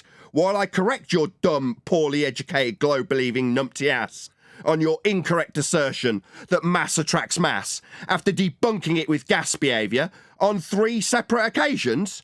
Do you feel that rumpusing the Discord server will get around that gas behaviour that defies mass attracting mass, defied in your own rhetoric? Yeah. No, it doesn't. Gas doesn't have mass attracting mass. It does not behave like that. You are wrong, globe-believing, poorly educated dumbass. It doesn't behave anything. Yes, There's nothing happening. There's no phenomenon. Gravity doesn't do anything, even if you thought it was real. Yeah, but there's an absolute debunk of his claim. So it has been measured. Yo, shit for brains. Do you think we need you to chant through us that it has been proven? No, it hasn't. I've debunked it with gas behaviour. You chanting through us isn't going to achieve a reassertion of your claim being true. I'm just telling you, it's been measured. Sorry, do you need to go all high-pitched because it's so terribly awful that gravity isn't a force and hasn't been for 108 years, but you thought it was, so you've got to go all high-pitched? Shut your stupid globe-believing mouth. The smart people are talking. You are being corrected. It's not a force between masses, Dumbo. You're just wrong. Even in your own bloody rhetoric, you're wrong. Okay, Dumbo? That's right. Gravity doesn't do anything. I just posted there on the main text chat an article of a recent measurement of the gravitational constant. Yeah. Go ahead and read it, and then educate yourself. Let So me tell the us. phone No. Stop, Brian. Everybody else, you're so keen. You tell us what it shows in your paper that you've posted. Tell us all about it. No, I'm not going to tell you about it. So let me get it right. It's just, here's my paper, baseless assertion, gravity is proven. That's a shite standard. If you expect us to give any credence whatsoever to a paper you've posted, you better damn well know what it proves and how it proves it, and precisely what they have measured. And we will qualify whether or not it proves gravity. Go ahead and tell us. Or we will hand wave, or alternatively, we will hand wave your baseless assertion if you don't know what's being measured and you don't know how it's proving gravity to be a force between masses replaced 108 years ago by a pseudo-bent space-time geometry. So you can offer up your claim and you can go through it with us if you want to. I will give you that opportunity. Look, I whenever I mention the Cavendish experiment, all the shit, You don't need to swear. I already explained to you that you don't. For the love of Jesus Christ, Darwin! You do not know what an experiment is, do you? I'm a fucking scientist. Don't swear at me. You're not effing anything. How dare you swear on my live stream? Somebody remove him immediately from our live stream that had no swearing. Now he's jeopardising my monetary income because he's so tormented by the fact that he's proven a flat Earth 4 times. He's proven it with a measurement of an angle from a flat plane with Eratosthenes. He's proven it with orbital mechanics. He's proven it with gravity in a 4th dimension reference to a horizontal plane. He's proven it with atmosphere, reference to a horizontal plane also. He's proven it over and over and over again. And because he's proven a flat plane's being measured over and over again, he now feels he's going to swear at me and tell me he's a scientist. You couldn't define what science was in the pre-show. You're not going to rumpus me. I gave you the opportunity now to prove what was in your paper and what was being measured for gravity, and all you can do is swear and appeal to yourself as an authority in science. That's all you've got. Yeah, I spent my whole life studying. I don't care. Tell me what's in the paper. I'm giving you an opportunity to tell me what was measured in respect to what you're claiming is gravity, and you're saying, I'm a scientist. You think that appeal to consensus works on us? Maybe for dumb numpties like yourself, telling them that you're a scientist means they'll believe every word you say. Here, we ask you to standardise what you are claiming with evidence. You've offered a paper, and I'm offering you, the globe-believing, poorly educated numpty, the opportunity to go through your paper and tell us what's what about it. Do it or don't. Don't tell me you're a scientist and swear at me. I'm definitely not going to go through this paper. Well, then get lost. You haven't got any proof of a science for mass attracting mass. There isn't any. Every time we ask, I've asked for 5 straight years every single day of the week. No one's ever offered scientific evidence for gravity. You haven't got any either, but you think dropping a paper on my desk and saying, there it is, I'm a scientist, is going to be the standard here? No. If you think you've got scientific evidence for gravity, I'm offering you the opportunity to go through it. Take it or leave it. Yeah, this is a very long paper. I'm not going to go. Oh, well then. Well, when a globe believer came here with evidence that was scientific for gravity, what did we get? It's a very long paper.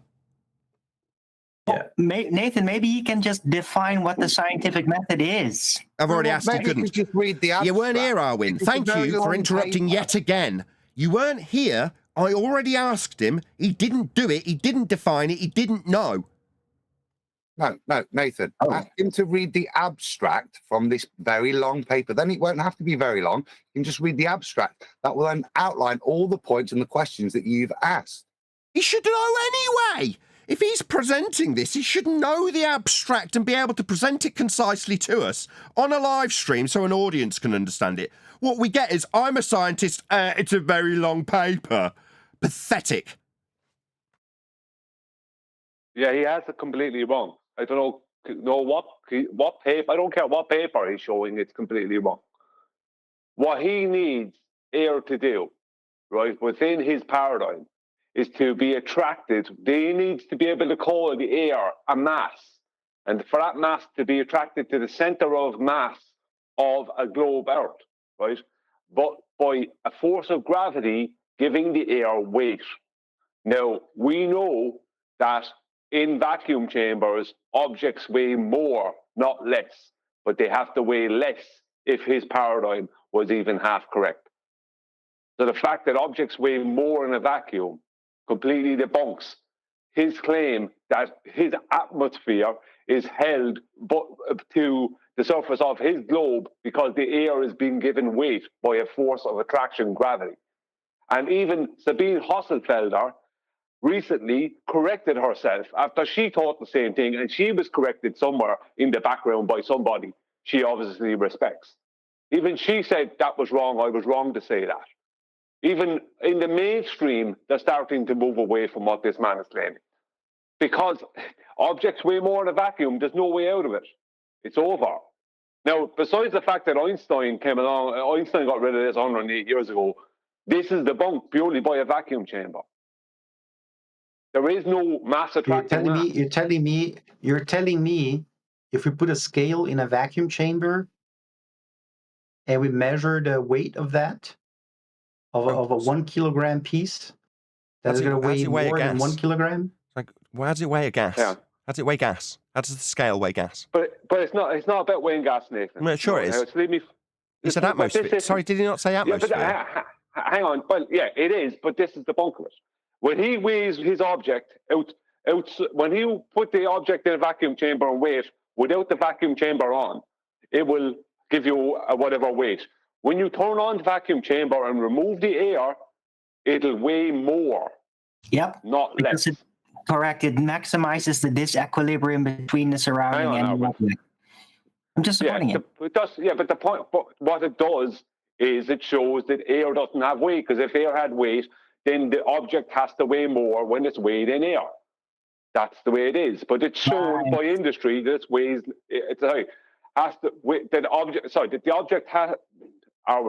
When the object is weighed in air, right, it has to weigh more than in a vacuum chamber. But in reality, objects weigh less in air and more at low pressures.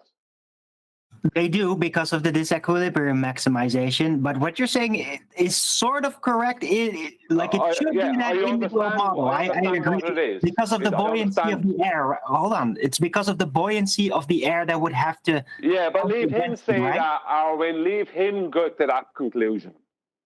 I understand what it is. I understand that the air gives buoyancy to objects. But I want him to say. I want him to get to that point. I'm just trying to clarify things for the audience. Yeah, the paper he's posted is. Yeah, I think you're right. Whoever says that about the buoyancy, right? Yeah, buoyancy. Who said that? Air gives buoyancy. That was me. Yeah, it's buoyancy. Hang on, Arwin. So it's the same. Sorry, can I complete my sentence? The explanation is the same as if you weigh yourself in a normal scale, right? And if you put the scale, you're going to get 80 kilos. But if you put that scale inside of a swimming pool when you go in, then you're going to weigh a lot less, right? Because you have all the water that's making you float. You're buoyant. And the same thing happens if you with vacuum, right? When you vacuum something and you're removing air. Come on, let him finish. Sorry, Arwin, please. I can't follow what he's saying. Arwin. No, me, for a moment, please. You've just ruined your own claim, because now you're claiming buoyancy, not weight. Buoyancy is not a linear downward vector force. It is not a force of attraction between masses. What you're trying to do is buoyancy only exists because of gravity. Buoyancy is not weight. You're trying to claim buoyancy there, which is not weight. Exists because of gravity. No, it is not. No. It's Archimedes principle. Sorry, hold on. What's gravity again? Mass attracting mass? Yeah, we don't have pools of gas on the ground. Mass, as you define it, would include gas. We don't have puddles of gas on the ground because of gravity attracting the mass to the mass of Earth. So, for the fourth time, you don't have gravity. The gravity in its current description... Yes. Why are you talking while I'm talking, Zed? Oh, I'm sorry. Gravity, as it's currently described, is a bending conceptual medium. Pseudo-Riemannian space-time is merely a geometry. That's gravity. You are describing a 108-year out-of-date mass-attracting mass, having not acknowledged that gas does not go down, go boom, boom. Unbonded gas isn't attracted to the mass of Earth. There is no force of gravity. Furthermore, Brian's describing how you ascribe a weight to air. Gas go down, go boom, boom with gravity. That doesn't happen. But if it did, then things would weigh more in a vacuum. No, less in a vacuum. But more when you remove the air from a vacuum. That's what I meant to say. Yeah, but if gravity was... Let me just try one more time, Brian. Would weigh more when you remove all the air from a vacuum chamber. I didn't know what I meant to say. Opposite. Nathan, will you please leave me say it? No, objects would have to weigh less if his claim of air being given weight by force of gravity was real. Objects would have to weigh less in a vacuum because you're taking away that extra added weight. Now, what he's now trying to claim, buoyancy, which is not weight. Buoyancy we know is real. It is Archimedes' principle. 900 years before anyone even mentioned any gravity. Buoyancy has nothing to do with your claim. Your claim is that air has weight, not buoyancy. That's your claim. Now, if air had weight, objects would weigh less in the vacuum chamber. They weigh more in a vacuum chamber, completely destroying your claim. You can't claim buoyancy and claim weight. It's not the same thing. Buoyancy is not weight. It's not a linear downward vector force. Unless you can show that air has weight, you got nothing. You need a flat plane for this also. Linear downward vector? Linear downward vector with respect to horizontal. So to describe Newton's gravity also requires a flat plane. I hope you appreciate this. I want to say something. I mean, this is complicated, what Brian's saying. Like, I get that train of thinking. It is logical, but it's not actually what Globers claim, though. It is what Globers claim. It is what... Hold on, Brian, you shut him down so much. Let him just get his sentence out. Go ahead. Because I've had this argument with him several times because he doesn't know what Globers talk about when they talk about abstracting maths. Me, Bo, and I don't understand Globers. Well, then both of you need to stop. Stop. Both of you. Go ahead, Zed. No, I'm having a hard time hearing the person who's telling me I'm wrong. No, I'm proving you're wrong. Not telling you. I'm proving and showing you're wrong. That would be everybody speaking. Proving, sorry. Yeah, that'd be anybody that you spoke to here. Right. So what Globers typically do actually claim is that it has to do with distance and that whatever material is present has no relevance at all. Yeah, that is actually how Globers argue. Please, can we not argue between ourselves on a live stream about what gets argued about amongst Globers? Can we not do that? You, Arwin, saying Globers argue like this, and Brian saying, no, the Globers... No. We've got Zed here. He can argue however he likes. He's here right now. Don't need to argue about what they might do. We got one.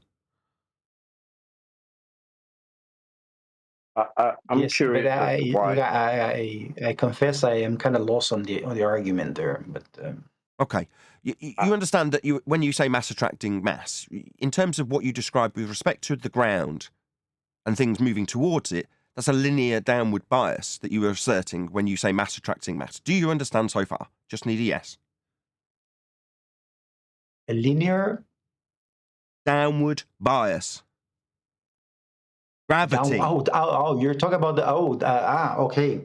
You just need a yes. So, do you understand that you are asserting a linear downward bias when you assert gravity? My God, man, shut up! You don't need to stutter about how you don't fucking understand. I can swear too. Yet you don't understand then, do you, Dumbo? I can repeat it then while you yammer through the top of me, right? No, shut up and I'll repeat it if you don't understand. Nathan, please understand that also. I do. I understand everything. You are a Dumbo and the dumbest person here. Don't tell me that I need to understand anything. I am affirming your position as a linear downward bias when you describe gravity. Whoever is off mute in G+, pop yourself on mute. That is what I'm affirming. I am simply affirming your own bloody position to you. Do you understand your own position or not? I just need a yes, hopefully, or a no, and I can dumb it down even further for the dumbest person here. Do you understand? Linear downward bias, gravity, that's your bloody claim, idiot. Do you understand it? I'm going to say something else after when I get a yes. It's downward acceleration, yes. Right. That would require a flat Earth to describe that vertical downward orientation with respect to horizontal. So your mass attracting mass gravity also mathematically requires a flat plane to describe it. Do you understand that? If the answer is yes, I will welcome you to Flat Earth. If the answer is no, I will explain it again without a yammering moron talking through the top of me. So, is the answer yes, I understand how this upward direction with a downward bias described in it is respect to the horizontal? Do you understand that a flat Earth is required for your Newtonian out-of-date gravity? Yes or no? No, it's not. No. Yes, it absolutely is. You're describing a vertical orientation for a force of down. To describe a vertical orientation, it will always be described perpendicular to the horizontal plane of reference. Therefore, gravity as a force unequivocally requires a flat plane. That's nonsense. You know, because if you're standing on the side of a mountain, you will eventually slide and roll down the ravine, right? Because therefore gravity. If I walk up a hill and carry a walking stick, therefore unicorns. Is that serious? That was the shitest response any single globe-believing Muppet has ever given. Tell me that wasn't serious. Dude, you roll down a hill, therefore the Earth is a globe with gravity. Meanwhile, gas doesn't behave that way. Gas expands in all directions. It's a law of nature, entropy. Entropic law describes the dispersion of gas in all directions. That defies your mass-attracting mass. We don't have pools of gas. There is no force. It isn't even described as a force in your own heliocentric rhetoric derived from a flat plane measurement. It's not even described as a force in your flat plane-based world that reifies a globe into it. They describe it as a pseudo-bent force dimensional space-time. And there he is again, interrupting the most learned person here to tell me something. No Dumbo who thinks that you can get angles from curves. No Dumbo, someone who asserts orbital motion that's derived from flat planes. No Dumbo that asserts atmosphere that absolutely requires a horizontal plane of reference and gravity that's the same. You're not going to be interrupting me in my conclusion, Dumbo. You're a dumb globe-believing idiot. You don't get to interrupt me. Nathan, could you teach me something? I have. Earth's flat. It's measured that way for every claim you've made here. And now I have another question, Nathan. I don't care. I'm telling you, based on what you just asked me, how do I educate you in Earth being measured flat? Based on your examples. First one being Eratosthenes. He measured and required Earth to be flat when he took his angles with his shadows. So Earth is measured flat. Consider yourself educated. Not that you want to be educated. You're talking straight through the top of me for this entire time I'm telling you something. You asked to be educated, you've talked through me the entire time. I'm educating you, Dumbo. You asked me to and I'm telling you.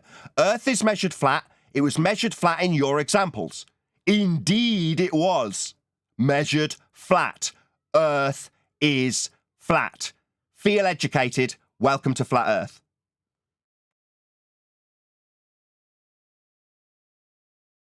You mentioned that gas always expands to occupy the whole volume, right? It's a law of nature, second law of thermodynamics. Are you aware of the second law of thermodynamics? Yeah. So what one word would describe what would define the second law of thermodynamics in one word, if you know what it is. Define it with one word. Are you hearing my question, Nathan Oakley? I don't have a question. I want to know that you do know what the second law of thermodynamics is. I asked you if you did. You said you did. Now you're going to prove it. I don't believe you. Define what the second law of thermodynamics is. You said you knew what it was. Shouldn't be a problem unless you're a liar. Go. What's the second law of thermodynamics? Yeah, I don't need to define this. Oh, so you're a liar. When I asked you what it was and you said you did, now you don't need to define it. You absolutely do. I demand it, lest you be a liar. I think Tick, tick, tick, tick, tick, tick, tick. You said you knew what it was. Define it, or you'll be defined as a liar by me. Because you don't know what it is, you just lied. Otherwise, you could easily define it with one word. And surely a scientist would know that word. Yeah, he's a scientist. Surely a scientist who swears at people on live streams could define what entropy is very easily. Lest you be a liar, globe-believing liar. I'm calling you a liar, Zed. Hear me? I'm a flat earther and my name's Nathan Oakley. I know more than this globe-believing muppet about the world. He has said that he is a scientist and knows what entropy is. He hasn't defined entropy / second law of thermodynamics with one word for what it does or what it is. He could if he was a scientist. He's not. He's a globe-believing liar. That's what you all are, everybody. Lying to yourself or lying to us, it don't make no difference. Zed, you're a liar. Define second law of thermodynamics, you liar.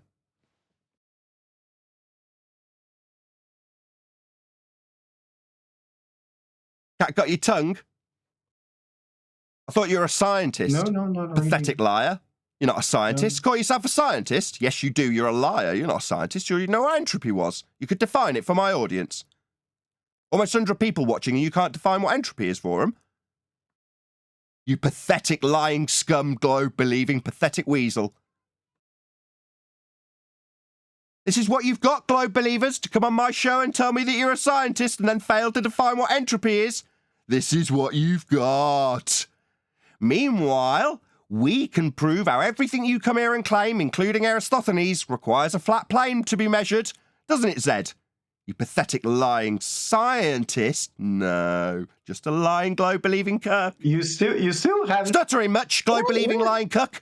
Yeah, you definitely are stuttering, aren't you? Yeah, that's because a flat earther's telling you off for being a liar. All I want to hear from you, you pathetic globe-believing liar, is a definition for what the second law of thermodynamics is. You've had enough time to Google it. So, I will give you the mic and you can define it for us. Go.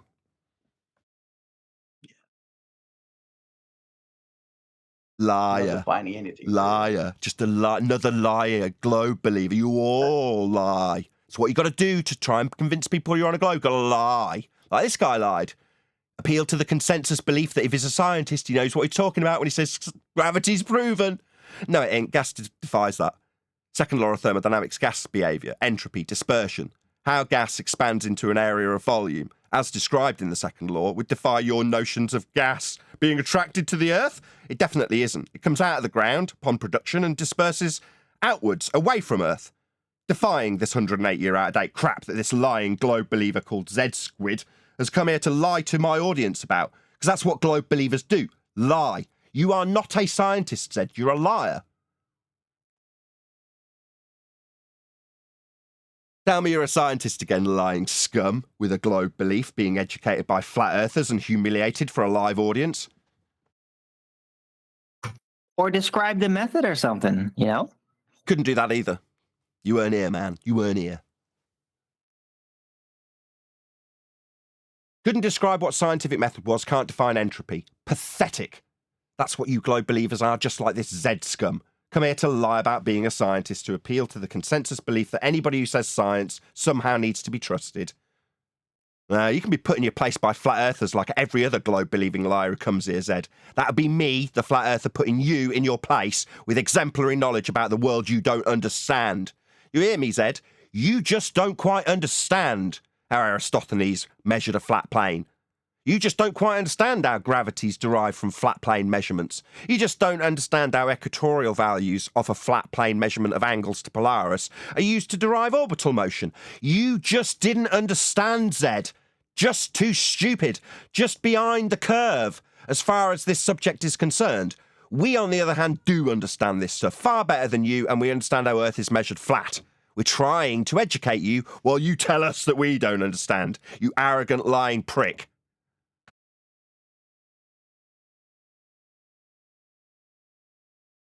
Feel good being told off by a flat earther, Zed? You've gone incredibly quiet. Precisely how it should be. Having explained to me how flat Earth explains the fact that high pressure, gas pressure at sea level is higher than the gas pressure at the Everest. Sorry, at sea level? sorry, did you just ask me how pressures measured with respect to a vertical axis, that would be with respect to horizontal, stack up against sea level? You mean a horizontal reference plane taken from the average of the sea level? I'm definitely sure you're going to be needing a flat Earth for this, Zed. It's only the sick thing you've claimed that proves a globe, or told us that a flat Earth can't explain, with what, sphere-shaped atmo? No, this definitely needs a flat plane for your sea level, my friend. I detailed that years ago. Yeah, this numpty idiot thinks he can come along and tell me how he's using sea level to prove a globe, or how a flat Earth don't work with sea level. No, it's going to have to be level for it to work with sea level, you complete clown. Hello? If you're standing at the beach... Sorry, did you not understand English, shit for brains? To work with your claim of sea level, it's going to need to be level. Let's not launch into an attack on something that isn't what you've just stated, and that will need a flat Earth. Do you understand? Yeah, all right, let's... Oh, really? So Let's you're move on, starting right? to understand, then? It's not me that doesn't understand. It's you, the globe-believing, claim-to-be scientist liar, that's just starting to understand how Earth is measured flat. I am assuming that the Earth is... You don't need to yammer through me, Zed. I'm the one educating you here, not the other way round. You're just starting to understand how Earth is measured flat, and how a flat Earth is required. In this specific example, you said sea level. And I'm asking you to affirm just how you, like I've said 3 times, need a flat plane more than we do. Go ahead, educate me. You need a flat plane more than we do. You just used it in the case of sea level. You require a flat plane more than I do. You're a globe-believing muppet who constantly uses flat planes and references that are flat to make your globe claim. I am educating you. What you're doing is telling me to educate you and then yammering straight through the top of me consistently over the top of me. You think that telling me I should educate you requires you to then talk constantly through the top of me? No, it's just you losing. Maybe on a neutral platform you'd get away with talking straight through the top of me after asking, nay, begging me, the more educated than you, to educate you. I am educating you. On your own examples... No, you're not. You're... yeah, I am. You're just talking straight through the top of me, disagreeing with hand waves, as I point out that you have used sea level. But you don't want to hear it and think that talking straight to the top of me going, no, you're not, no, you're not. Yes, I am. Sea level absolutely requires a flat plane of reference. It is a flat plane of reference, and you're trying to prove a globe with it, but you're telling me no, through the top of me, and thinking that talking through me is going to change what you have just said, and how what you have just used is a flat plane for your sea level. A flat plane's going to be required for your example, but you think that needs you talking through me, do you, Zed? No, wanker. That's what makes you a lying, globe-believing, deceived wanker. You're not going to be talking through me while I do educate you, Zed. You don't actually want to be educated. You want to tell me to educate you and then yammer over the top of me. You use sea level, Dumbo. Flat Earth required. Nathan, can I address this gradient? You could shut up while our bloody opponent speaks, Arwin.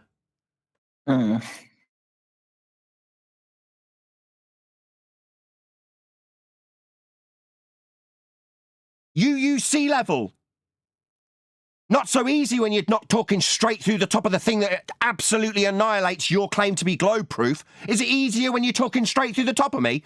You used a flat plane for this. Hello? Hello? Cat got your tongue?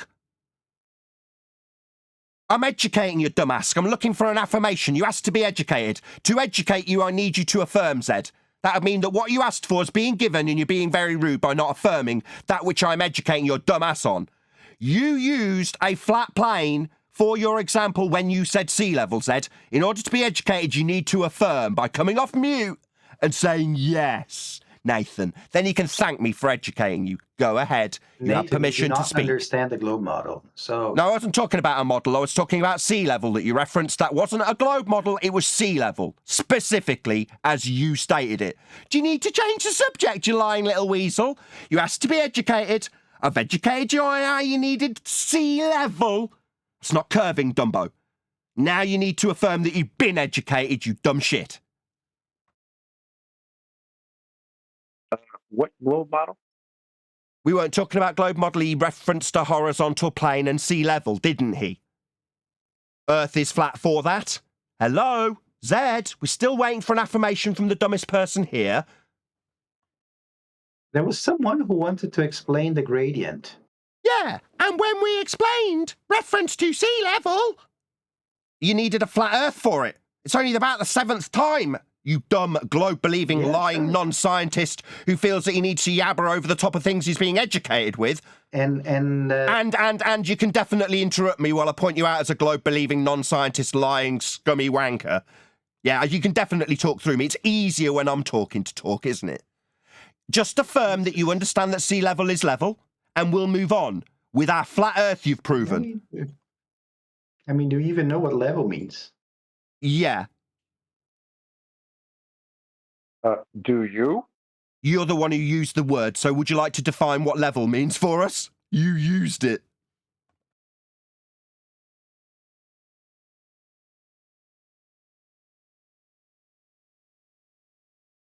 Hello? You used the word level? Hey. Sea level. You've now challenged me to define it? How dare you? No, you will be defining it. Off you go. You used that word. Nathan, I said sea I said you're going to be damn well defining level, as in sea level. When I said that sea... You said I should define it. No, I didn't use it, you did, so you will now be defining it. Nothing else will happen until you do. How dare you even do anything other than define it? You asked me to. I didn't use the stupid word, you did. Level. Sea level. If you don't understand that... Sorry, it's definitely easier to yabber straight through the top of me, isn't it? Far easier to just talk When I straight through use the top the of me. word Yes, this is level the in easy my- route. Yabber through the top of me. You charged me with defining level. No, you used it with sea level, so you will now define it, lest you be even more of a scummy, losing, globe-believing, wanker, liar, non-scientist. You used the word level, then you feel I should define... No, you will define it. Go.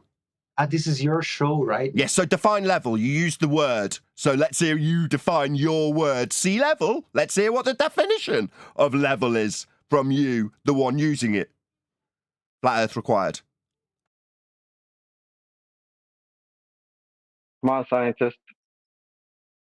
See if we can get a hat trick. 3 for 3. Scientists not defining scientific method, not defining level, and not defining entropy. Scum, failure, thicko, retard, moron, globe believer, all synonyms.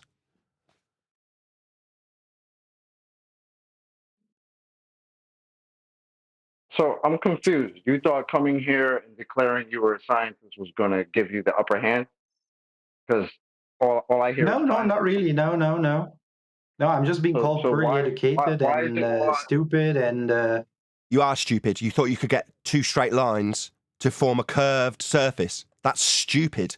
Do you not understand that I gave you examples of stupidity with things you've said? You also said that you could get a curved Earth claim with atmosphere, But again, sphere-shaped you do oxymoron. not- Oh, it's you do not- definitely easier to talk straight through me, pointing out how stupid you have been with examples of things you have said that's stupid. It's definitely much easier if you just talk straight through the top of it. Far less painful than hearing how you've been stupid with examples of your stupidity. The planet This is is actually what you will flat get as an audience member if you're in G Plus you or can Discord. understand this, You hear him then, talking you know. straight through the top of me because it's easier than hearing his own examples of stupidity that he objects to. But you never shut up. That's why I'm Oh, talking. you think that talking through a high pitch through the top of me, pointing out the stupid things you've said when you said it's not stupid and objecting to being called stupid, you are stupid, and I'm giving you examples of stupid things you've said.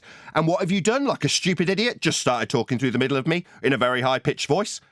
Yeah, that's what you've done, stupid idiot. You are stupid. When you say you can get a curved surface from an angle that Eratosthenes, he only needs a little bit of absolutely flat to get this curve proof. That's a very stupid thing to have asserted. I pointed out how stupid it was and how it proved Earth's being measured flat. You affirmed it, absolutely. And then I pointed out that to say it gives you curves is stupid, making you the one who asserted it stupid. I'm a flat earther and smarter than you, and I am justifiably calling you stupid because of the stupid things you said. In this case, curves from required flat, straight lines and baselines in the case of Eratosthenes. That was fact. A stupid thing said by a stupid man. That's you. You are stupid. Now, you might feel it's warranted to moan about us calling you stupid. Just stop saying stupid things, like this proves a globe when it's measuring a flat Earth. Then you won't be called stupid. Do you understand that being stupid will get you called stupid here? And you have been stupid. I hope that's clear.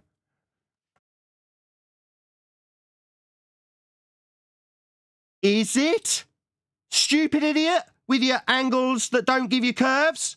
Stupid shit that you've said? You understand how that's reasonable to call you stupid, yeah? You know, I'm going to stutter around coming up with a different answer. Do you understand that saying you can get curves from angles is stupid? Yes or no? You know, you just don't understand. You just don't understand. I'm going to ad hom you rather than give a yes or no answer to a closed question about how fundamentally stupid you are. You'd rather ad hom me, that's a logical fallacy, telling me I don't understand, also a baseless assertion fallacy. I do understand and have demonstrated how much I understand. I've also demonstrated you to be stupid, and your response of an example of you being stupid with an example that proves a flat earth is to tell me I don't understand. That's an ad hominem fallacy. You fallacious reasoning, lying, Nathan, non-scientist, genius, Oakley, globe-believing wanker liar, who still feels the need to talk through me summarising what he is. Not what I assert baselessly, but what he is by demonstration. You feel the need to talk through that. Yeah, I'm going to talk a lot on my own show, Zed, and I'm not going to allow you to just talk straight through the top of me. It doesn't work like that here. Maybe you thought that being a scientist would give you the right to come on a live show and talk straight through the top of the host. It doesn't, you stupid moron. Another example of you being stupid is thinking that you can get away with talking straight through the top of me. You can't. Understand? Now I've finished, I give you permission to talk. Then you'll reach the audience. With my permission, you stupid idiot who thinks that just by talking and opening your line, you're somehow going to faze me or reach the audience in the middle of what I'm saying. You won't, Zed. You're just stupid. That's why you keep doing it. Now I've finished. You have permission to respond. Understand now, Zed? Angles from curves, very stupid. You, stupid. Comprehend? You may answer. Thank you, Nathan. You're welcome. I'm so grateful. That's okay. And now we're all clear. I'm glad you understand and have thanked me for pointing out just how stupid you are. Good. That's the correct response to thank me for highlighting your stupidity. You should be grateful. I'm glad you are grateful for me pointing out your stupidity with example. With non-stop interruptions from you, the complete wanker, I might add. Idiotic in nature, because they're never going to reach the audience while I'm in the middle of talking. Idiot. You're welcome, Zed. Now, in future when I educate you, I'd prefer you didn't talk straight through the top of what's being educated after you've asked to be educated. I'd prefer you just listened and thanked me like you just did. Thank me for pointing out your stupidity. You are welcome. I will often point out people just like you when they say stupid things as being stupid with total justification. Do you understand it's a new question, Zed? That it's unreasonable to moan about having been called stupid when you are demonstrably stupid? You may respond.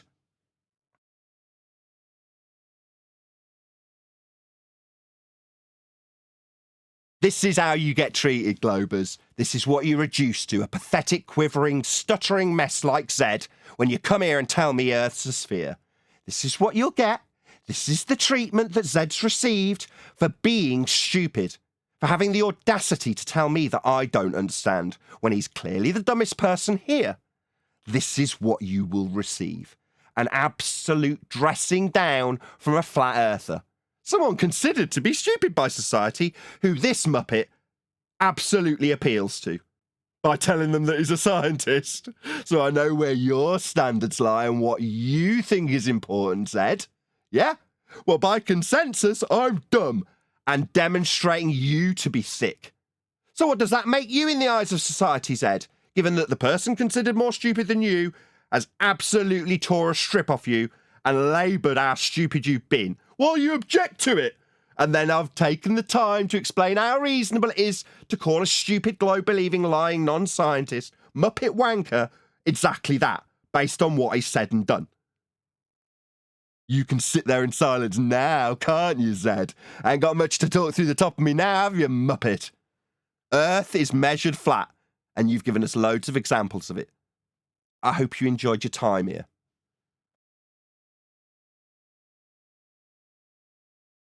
Was it as fun as going on Toons, Zed? Just out of interest, you said you were a fan of Toons. who also uses flat Earth measurements of angles.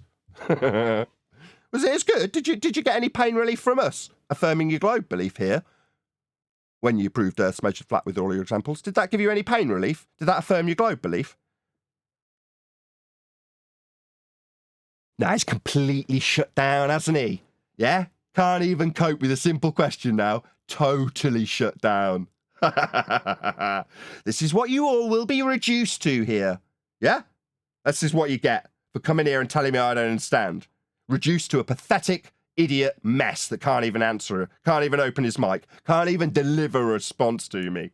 That's what you've been reduced to, Zed. Tell me I don't understand again. But they can only talk when you're talking, and when they're given the room to talk, that's when they keep silent. Yeah. Much easier when I'm talking, isn't it, Zed? Right, because he doesn't want to respond. He just wants you to stop talking. That's actually what's going on. Yep. Absolutely correct. We call it rumpusing, Zed. If you're new to the show, we've seen it all before. Yeah? We're not green, you are. But you got the audacity to tell us that you're a scientist. Failing to define what the scientific method is, failing to define what entropy is. Failing to define what level is. Coming to a flat Earth server and you can't even define what level is.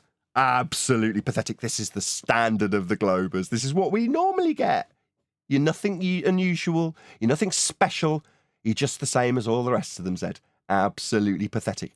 And a loser. You lost, Zed. You proved Earth was flat with your examples. We took every one of them and proved how they used a flat plane, and you affirmed it in every instance, only to turn around in a pathetic cuck, globe-believing, wanker, non-scientist lie way and say, nah, it's measured flat. Here's my paper. Well, what's in your paper? Tell us all about it. It's a bit long. That's what you had, Zed. It's pathetic. Our standards are a lot higher.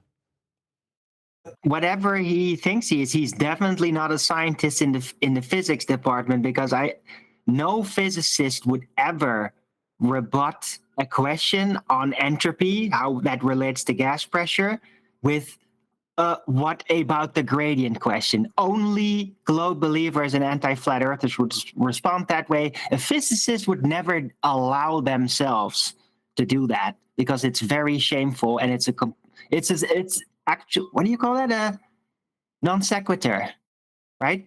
It's a move away. It's a scattergun attempt. Quickly move on to, but what about this? But what about that? Right? Because the answer is really very simple. You didn't give me the room to answer it at the time because you were really steaming on, and it was great, Nathan.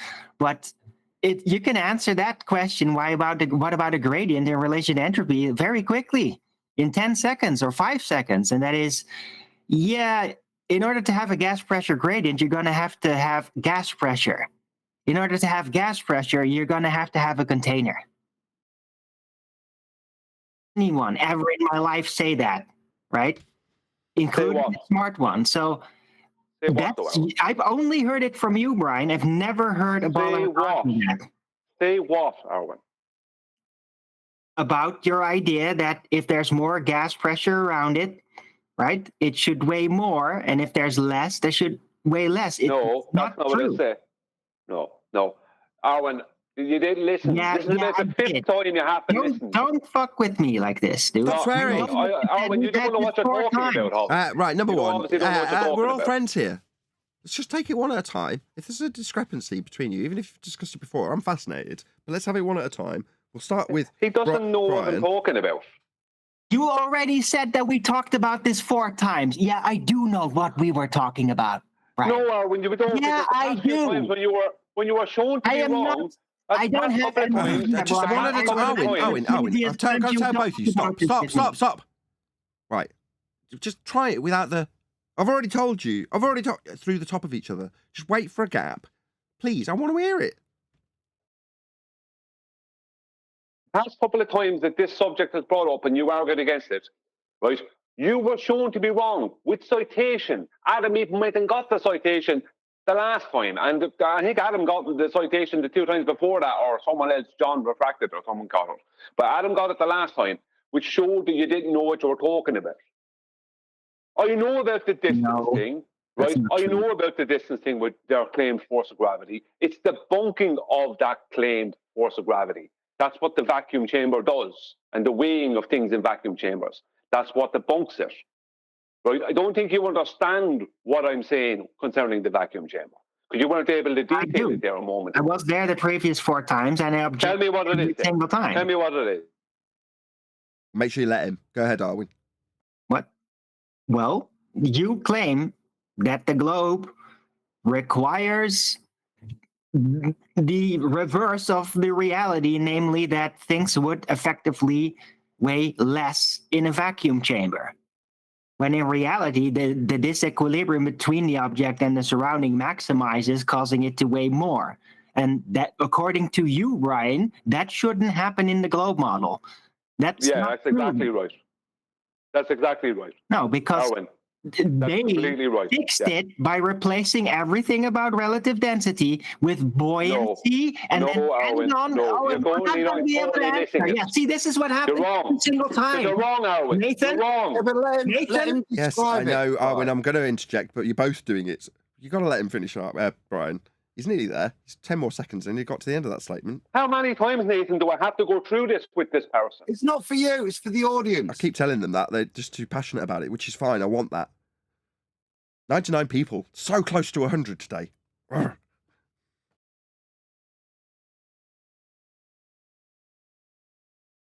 When you finish. Please, Arwin, please finish that last statement. I was paying attention. I'm listening along.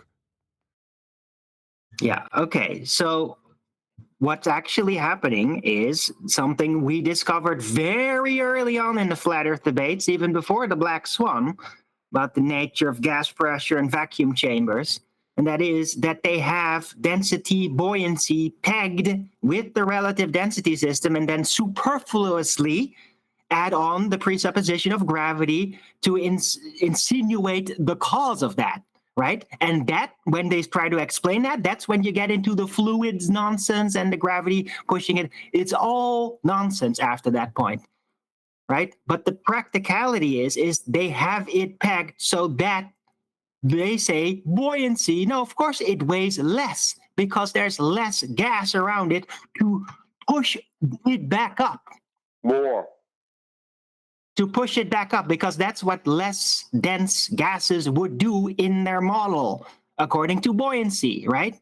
According to their idea, their replacement of how relative density works by adding on the presupposition of gravity, and it's sitting on top like a fluid, right?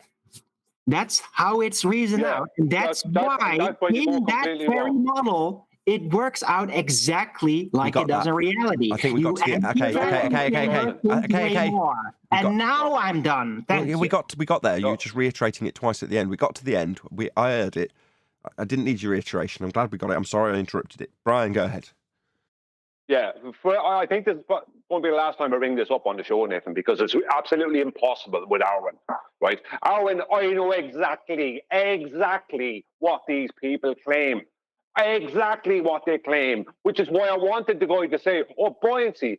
Buoyancy is not weight. They must claim that their air is being held or being pulled down, right, towards the center of mass, right, by a force of gravity. Yeah, that means that the force of gravity, and its claim, this is officially, is giving weight to the air. Buoyancy is not weight, Arwin. Weight is weight. Buoyancy is not. Buoyancy is buoyancy and weight is weight. So when they try and bring up buoyancy, which they just hijacked from Archimedes from 900 years prior to any of this nonsense, right? When they try and bring up buoyancy, it debunks them because they're not claiming that air has buoyancy, and buoyancy is keeping their air to the surface of their stupid fucking sphere. They're claiming it has weight, Arwin, not buoyancy. So when they say buoyancy, which is what I wanted that guy to say, I didn't need you coming in. When they say that, it debunks them. Okay, both of you stop. Okay, we got it. Hello. At the same time. Yeah, I agree. It's two things at the same time. Can you both stop? It's audio chaos. Bloody hellfire. Arwin, you're just causing audio chaos. I've got to take control between the two of you. I'm sorry. It is audio chaos. I have had to step in. I don't normally step in to this extent. You're both very passionate. Brian's just been very concise. Thank you very much, Brian. Absolutely wonderful. Now we all Apologise understand. for swearing. Well, we understand it now. You can't claim that the air has buoyancy to hold it to the surface of a sphere with mass attracting mass. Excellent. Now I understand your position. Now, at the point that it got rumpused between the two of you, passion levels high, great, normally, I had to take over and just take it to gas expands.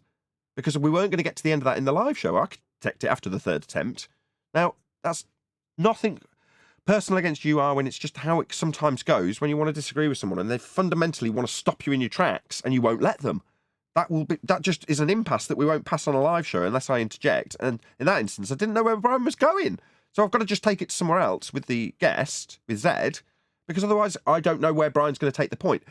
I got it wrong at one point when I tried to summarise it. And I was assuming I was going to get really shouted at. I didn't. But I messed it up entirely because I hadn't understood it. Well, had you got to the end of that explanation, I probably understood it to the point where I could concisely summarise it. I couldn't. I was just trying to move on in the show. Brian then feels like I'm just trying to brush past his example that he hasn't even got out yet and he's getting annoyed with me. You're getting annoyed because you want to disagree with it.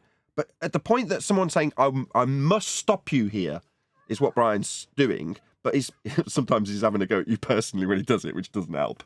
But he's just essentially saying, I must stop you here because this is the point that my point gets concisely made. Please allow me. Obviously, it doesn't come across that way, and I can't interject for 5 minutes like I just have in a live show. Thank you, both of you, though. That was epic. You don't need to raise your voice when you're literally got the full room to do your part and then start raising your voice in anger as you do that, okay, Brian? I don't do that either. Yeah, you bloody do. Oh, God, don't play the martyr, Arwen.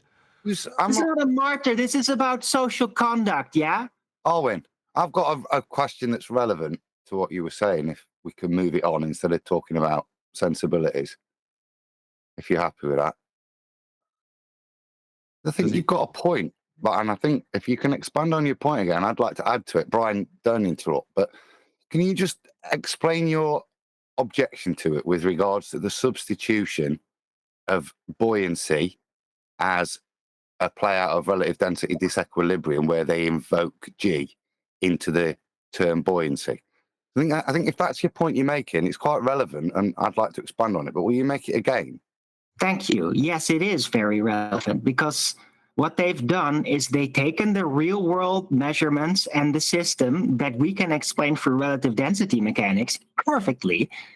And then they basically took that entire system and then surrounded it instead of would have to be barrier on top, right? They just say, no, instead of the barrier, it's a fluid and it will go down like a liquid. And that's what they did with it. It's a trick, but there is no glober that's ever claimed what I would have to say is a straw man description from, let me finish, from Brian's perspective. Oh, see, yeah. No, it is because they've never said, they've never said that. But you can make that argument logically. It's just they never do that. Said what, Arwen? Exactly. Right. The point is, I've never heard a baller or teacher or anybody make that claim, even though you could argue it technically. But they don't You're do going that. sideways again, bitching with each other. So let's just come back. It's important to get Hold the on, claim. Brian. Oh, God, I've got to try and take control so Arwen can stop, or Brian can stop. Well, Adam tries to do the same. More for it, Adam. You go ahead. I've got an actual point that's not who's right, who's wrong here. If you boys can just bear with me. Right. And I think it might make you realise you're both kind of right, from what I'm understanding. I appreciate what you're saying, Arwen, with regards to the substitution, the invocation of buoyancy and using G with it. And I think that's fundamental to Brian's crushing point. Yeah. In that when they do that, when they're talking about liquid, solids, etc., that defines weight. When they do that with their atmosphere, fundamentally, mathematically, they assign weight to the air molecules to explain it. That's how they have to do it. So it sticks to their ball. It has to be assigned a weight. And that's what Brian's pointing out to them. So you Well, can't. I agree with that, right? So But that's the entirety of it, right? Now, The entirety, that's where that applies, not a thing within it. no, It's that where is it gets real again. well. No, it sounds a bit like a fallacy, Arwen. But no, that is the whole point. As soon as they do that, if they're going to do that and invoke buoyancy, which you allude to the illusion that is creating, it's allowing you. As soon as they do that, and they do it with the atmosphere, then they automatically invoke weight to gas molecules. Yeah. Yes, I agree. Right. That's Brian's point. That's where he's got them. As soon as they've done that, because that then has implications. Yes. And I agree with that. And, right. So then the final point I'd make is, yes, they do claim this. These papers that they've done it, there's ballers that have made videos on it, going up mountains and stuff. That, yeah, they do claim. I appreciate you might not have been exposed to it, but it is a pertinent point of rebuttal that ballers do use. Well, it's just I've never knew anybody that would ever like even understand it when that would be explained. I've never had that in school. No, and I was really into physics, even in globe physics. Nobody's ever said that to me. They was just like, no, just look at how it works, right? Less gas, more weight. It's density offset, and then it's like, but if you would come up with, but what about outer space then? And they would just say, then they would start to flip it all around into nonsense globe mechanics, right?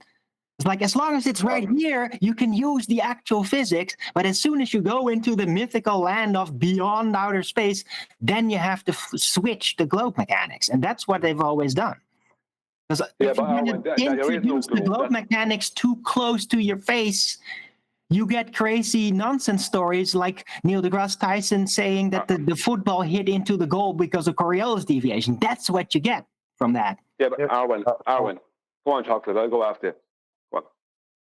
I was just gonna say maybe you're missing Brian's like his major point is that he's trying to get them to say buoyancy. Why? Because it's the opposite of what they claim is weight. Right? What have I said before? Every time they say buoyancy, what does that mean? Oh, that means that something. Hold on. Something is something is doing the opposite of what it's supposed to be doing. You understand? Yeah, but the problem is, in reality, it is the opposite. Because we're not talking about reality, Owen. We're talking about Owen, for God's sake. Oh my God! So I can't actually argue this then. For God's sake, Owen. You do this every damn time, Brian. Because you don't listen, Owen. You're trying to tell me about reality. And I'm using reality to debunk your stupid claims. I'm using reality to debunk your claims. I'm not going to do arguments with you. Because this is what happens every time. You want to walk around for saying, making with incoherent statements that have no. Stop swearing. You're not making any sense. Guys, stop. Just don't swear at each other. That's it. Owen's left anyway. Owen's quit. You can cope with the shouting. Yeah, that's what he does every single time, Nathan. I've absolutely had enough of it. Every single time this topic comes up, he does his best to ruin it, right, and help out the ballers because he doesn't understand the point. He doesn't understand what he's talking about, right? That's what's going on. And it gets to this point, he wants to waffle on with incoherent nonsense and then try and argue with me. It's like, you don't understand the point, Arwen. You're not getting it. If they claim, as Chocolate summed it up, as soon as they claim buoyancy, which is what I wanted the guy to claim, I didn't want Arwen to offer him the answer. Right? Helping out the fucking ballers. Right? Every time. This is the 5th time. As soon as that guy says buoyancy, it's over. They're not claiming buoyancy is keeping their atmosphere on the surface of their globe in a vacuum. They're claiming weight that is giving to it by a force of gravity, right? Which is debunked by a vacuum chamber. That's the point. And Arwen ruins it every time. And today he did his best to help out with the baller. At this stage, I have to think that he's actually trying to help them out. That's where I'm at now.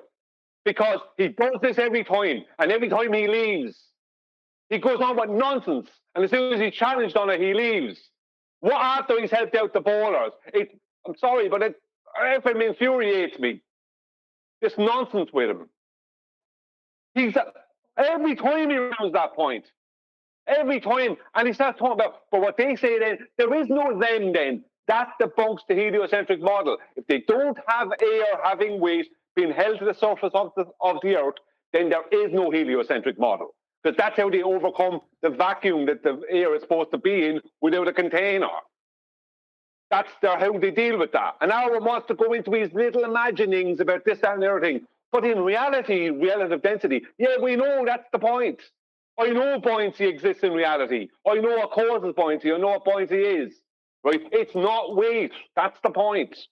I'm sorry now, but he just infuriates me. The fifth time he keeps trying to help out the ballers. Is he being So Baldwin? bad. Is he being Baldwin on purpose? Well, he No, is he's Baldwin. not. I mean, Baldwin, when you say, it's not like he's actually schizophrenic or has an alter ego. He is Baldwin. It's just what he ascribes in the third person when he's being like that. Well, you know, it's not. That's not an excuse to get away with it. He is I like didn't mean that. That is what Arwen's like. That's what Arwen does. That is Arwen. But he just calls that way of being like it's a third person called Baldwin. Well, no, that's just what Arwen does. Well, I mean, I don't mean like a multiple personality. I mean like as being intentionally being a devil's advocate for the ballers, like speaking on their perspective. Yes and no. Just making the show stimulating. Yes and no. He's become second nature to him, to the point where it's irritating to the people who are actually trying to make a flat Earth point. In this case, Brian. Yeah, what irritates me, Nathan, what irritates me with Arwen is this, right? That when it comes to certain things, right, Baldwin, right, doesn't know what he's talking about. That's the problem. He didn't understand the point. He was missing the point completely, and he keeps continually missing the point. And now the fifth time, he's ruining that point. I wanted the guy to succumb to buoyancy. Arwen kept on handing him everything. Just if the guy didn't say that to Arwen, I said it to the guy. It should be the guy that said, he should have said buoyancy, destroying himself. But it got ridiculous. The whole thing got convoluted and jumbled up. And the main point, although it got across, it didn't get across with the strength it should have got across. Because then I bring the guy to what weight is. Right, so not weight then. Buoyancy, not weight. You're claiming buoyancy, not weight. So there is no weight holding your claimed atmosphere to the surface of your claimed globe. Buoyancy is not weight. And the guy had nowhere to go with that, but Arwen helped him out. Arwen gave him buoyancy first, so your man, instead of leaving your man getting to that conclusion if he was going to get there, and then Arwen tried to help him out afterwards. It absolutely infuriates me how he does this. And then he thinks he can... Brian, right. It doesn't matter how much Arwen or Baldwin tries to help him out. You've got them all ends up there. Just enjoy it. Let Arwen lead him down a dead path. Yeah? He's not going to change, is it? You don't need to apologise. I know it's frustrating when you're trying to make a point, but you've already got him, mate. So... Yeah, I know. I don't like being that way, though. Like, you don't do that. You don't get all stressed out like that. That happens to me. Do sometimes, yeah, maybe sometimes. I'm just less easily triggered. But yeah, I won't worry.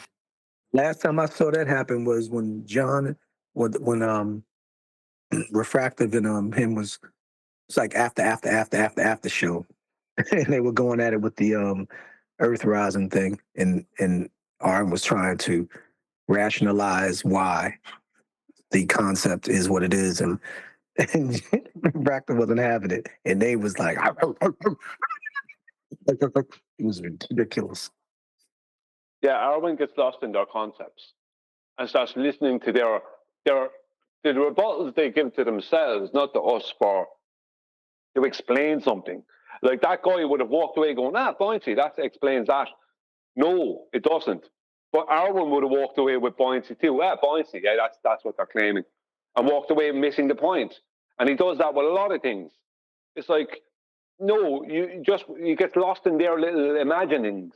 It's like their imaginings are not answering the problem, are not solving the problem they have. Do you know what I mean? Their imaginings don't solve that. Like with you, and Arwen is trying to help them out and get involved in their imaginings.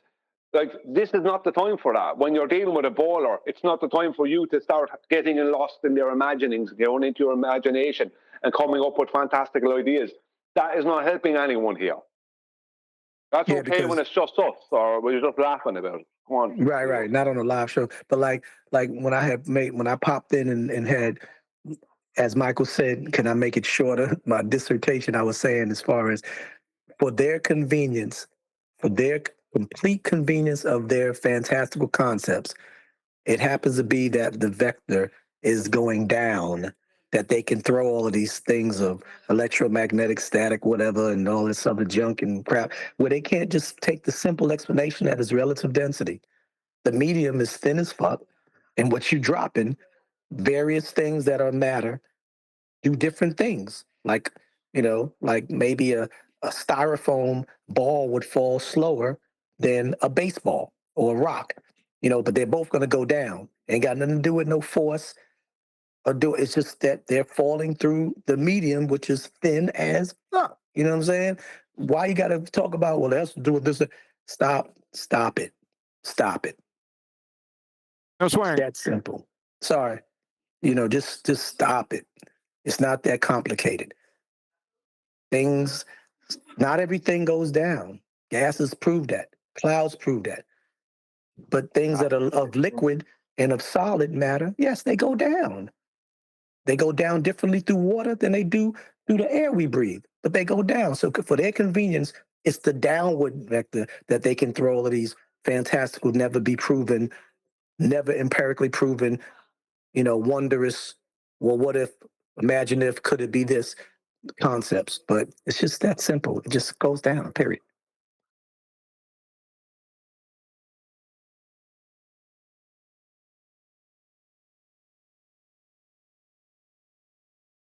I apologise, Nathan, for swearing. I hope I didn't cause The guy who you to came get on already swore. So at that I'm point, sorry. Not that I should just I'm sorry. suggesting you should swear more when someone does that, but by then it's already like, it's too late now. No swearing. No swearing. I should have said AF instead of what I said. That's fine, don't worry.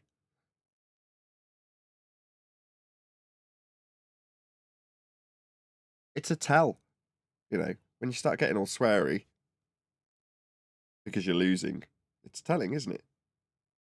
That guy was being challenged on being a scientist when he swore at me. Oh, Zen? I must have missed something because I did leave the show. Zen's supposed to be a scientist? So he says. Dead. Well, that is dead, man. Scientist. That's what scientist? If he's a scientist, I'm Luke Skywalker. What's up, Luke?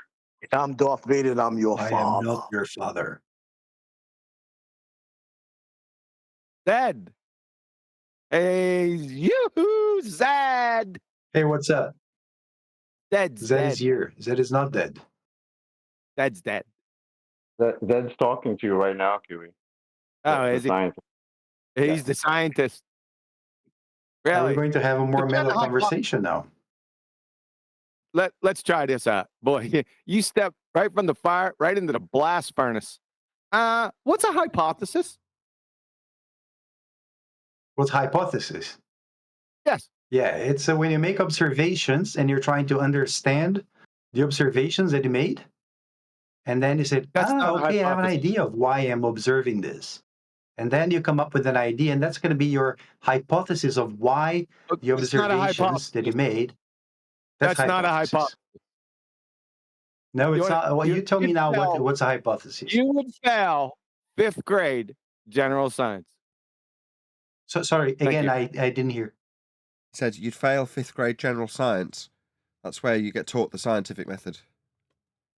Yeah, please explain to me again what a hypothesis is. Why should we? You're the damn scientist. It's like a damn a guy coming in claiming to be a brain surgeon, and then we ask him to define what a cerebellum is, and he doesn't know. I told you what I think hypothesis is, and then you told me I'm wrong. What you think? Oh, bro, hey, go back Eddie. home. Yeah, I mean, you asked me what is a hypothesis, and I told you what a hypothesis is, and then you told me I'm wrong. You said what you can think. you please tell me what it is? You said what you think a hypothesis. Right, yeah, what I think it is or what it is. I think It's my point of view of what a elephant smell hypothesis like is. Now you Shut give me the yours. fuck up. Can you explain to me? Shut the fuck up. Again, and now he's yelling We again. don't want to know what you think it is. We want to know what a scientific hypothesis is. You don't know. That what you said was blatantly friggin' correct. You would fail 5th grade general science. At that point, it's the end of the discussion, you see, Zed. You feel that it's now necessary for you to charge us with telling you what it is. No. That's a typical Glober reverse the burden. No, I know I'm a dum-dum. Why are you a dum-dum? That's not quite what's happening. What he hopes will happen is that one of us will have a go and get something wrong so he can pull that apart. That's what he's hoping. But he's the one claiming to be a scientist here.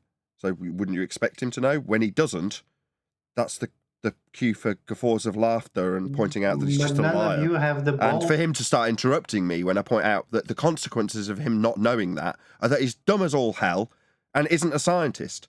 But he sees that as his opportunity to talk immediately straight through the top of me, because obviously it's painful to have that pointed out to him. Therefore, easier to talk when I'm talking, pointing out how you're not a scientist, you're just a liar. Right? Easier to talk while I'm pointing that out, right? That's the conclusion. Not, well, what is a hypothesis? You tell me. No, we won't. Dumbo. You should know you don't. That makes you dumb and a liar. That's the conclusion, not whether or not we know it. We do. We're not going to be demonstrating it to you. We've demonstrated it for years and years and years to a live audience. They know we know what it is. You've only just come here. We now know you don't. That's all that matters, Mr. Scientist. No, you're definitely not a scientist. You know the answer to that question. You don't. You're a liar. We know you're a liar, Zed. You probably know you're a liar too. But you've come here thinking you can get away with it because you're dealing with flat earthers. So in your mind, it's perfectly acceptable to lie about your career as a scientist who doesn't know how to define hypothesis? Bloody liar. That's the conclusion here. I just defined hypothesis. If you did not counter it, then it's okay. No, you didn't.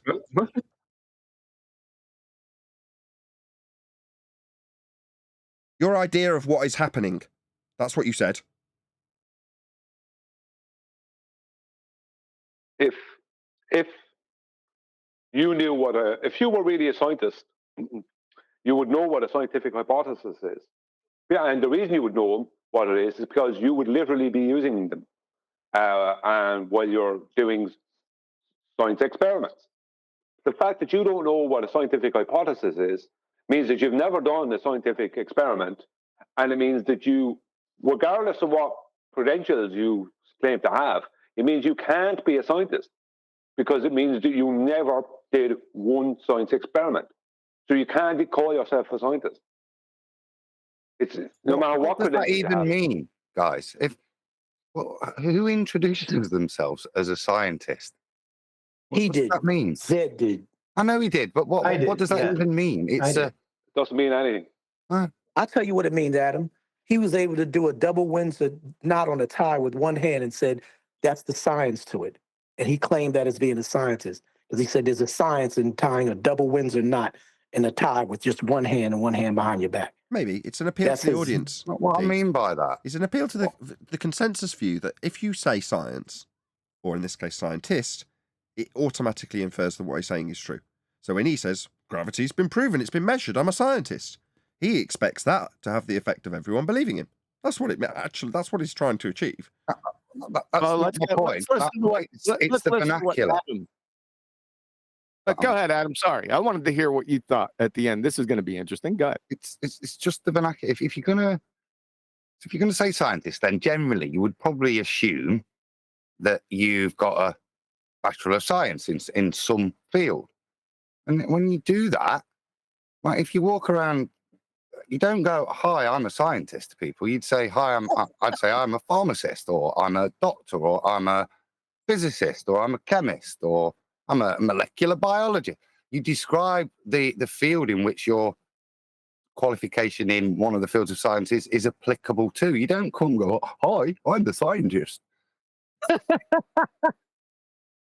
Exactly. Fair enough. That's fact. That's the Fair tell. enough. It If you reminds want, me I of can Bill give you my Murray. qualifications. That's the tell. Did you hear what he said, Do numpty you want? dipshit? Tender clown fraud. Do you want my qualifications? No, yeah, I know what your qualifications are. You're a numpty dipshit pretender clown fraud. That's your qualifications. You've demonstrated I them am here a today. protein crystallographer. Right. I work with Right. X-rays. What are the four protein structures? What are the what? What are the Everyone protein else, be quiet. structures? Everyone else, be quiet. Is that what you asked? There are not four. There are Everybody else, thousands. just be quiet. QE, please repeat your What question. There are thousands, you fucking idiot. No What are the swearing. 4 levels of protein structure? I rumpused you by asking you to not swear. I'm sorry. Repeat the You'll question, have to and I repeat it can again for a third answer. time. Go ahead, QE. Okay. So now he's had time to look the question up on Google, you pretender clown fraud. What are the 4 levels of protein structure?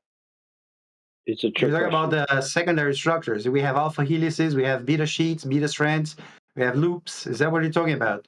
We have you didn't answer the primary question. structure, we have secondary structure, we have tertiary structure, and we also have then the quaternary structure when you put the different protein correct. molecules together.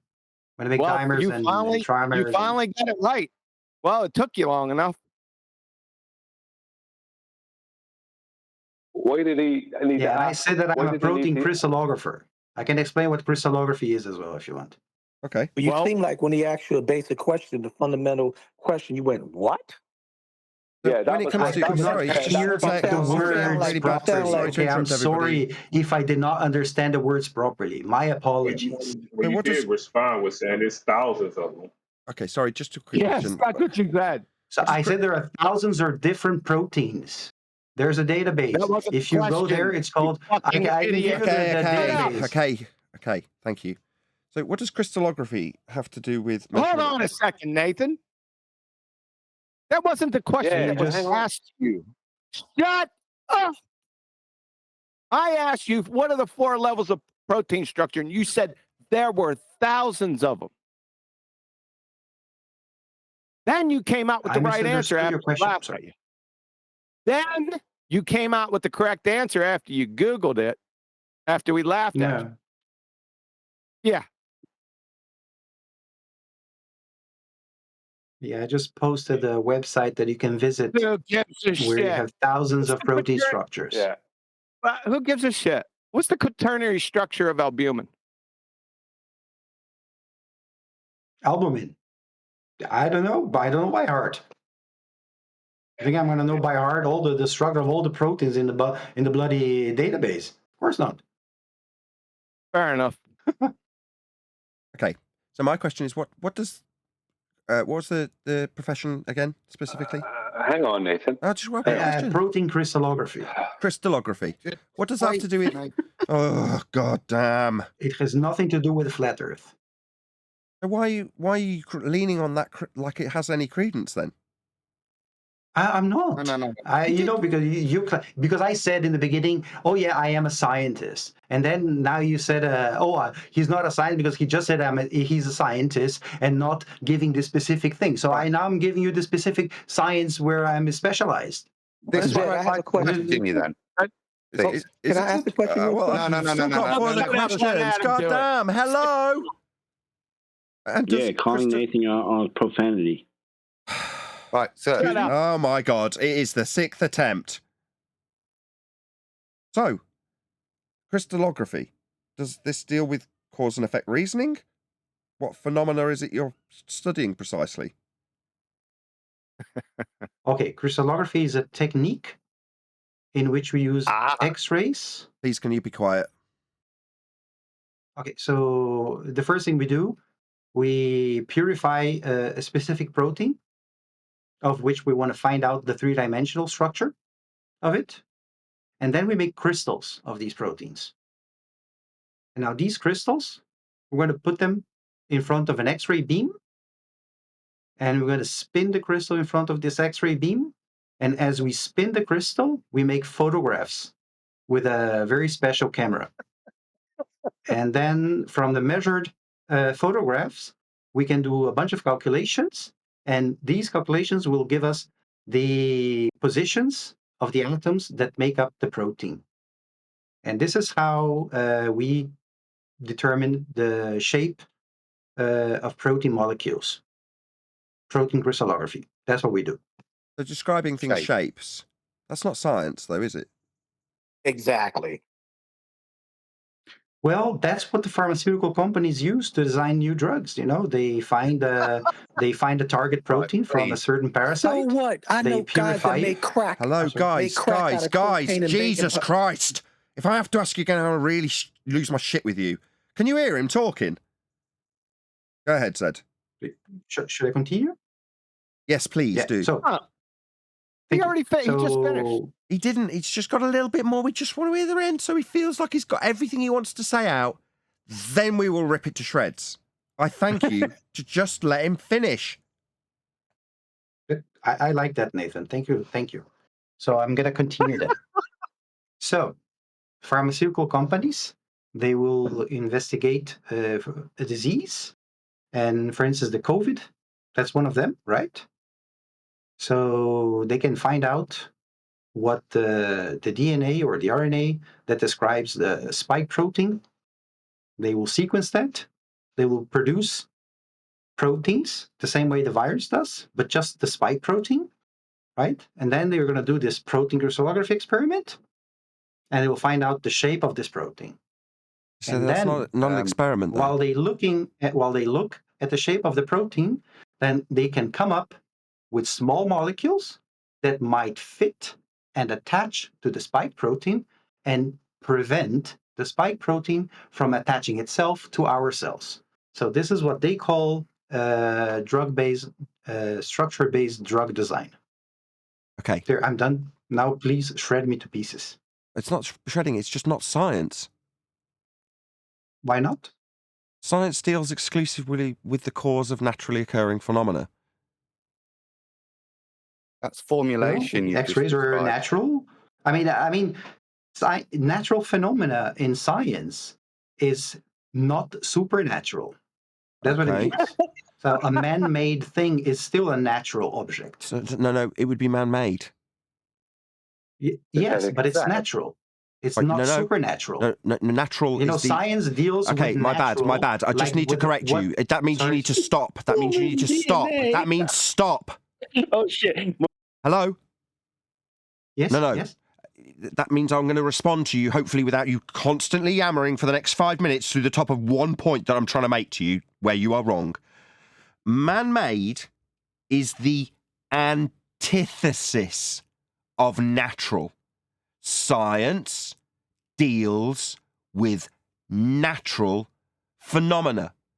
It establishes, through systematic experimentation, not what you're doing, the cause of said studied natural phenomena.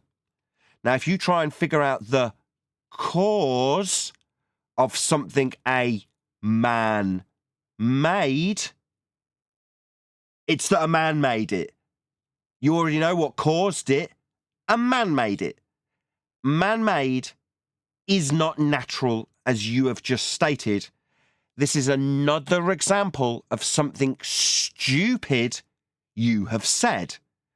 To be man-made, that would be synthetic, is unequivocally not natural, as you incorrectly just stated. To state that synthetic things are natural is stupid. You saying it makes you stupid. I'm slowing down so that later you don't object to the fact that I, a flat earther, considered stupid in society, have pointed out what you have said as being stupid, making you stupid as something objectionable. You have just been demonstrated to be stupid. I hope you appreciate that, and later thank me for it as you did on the live show. Okay?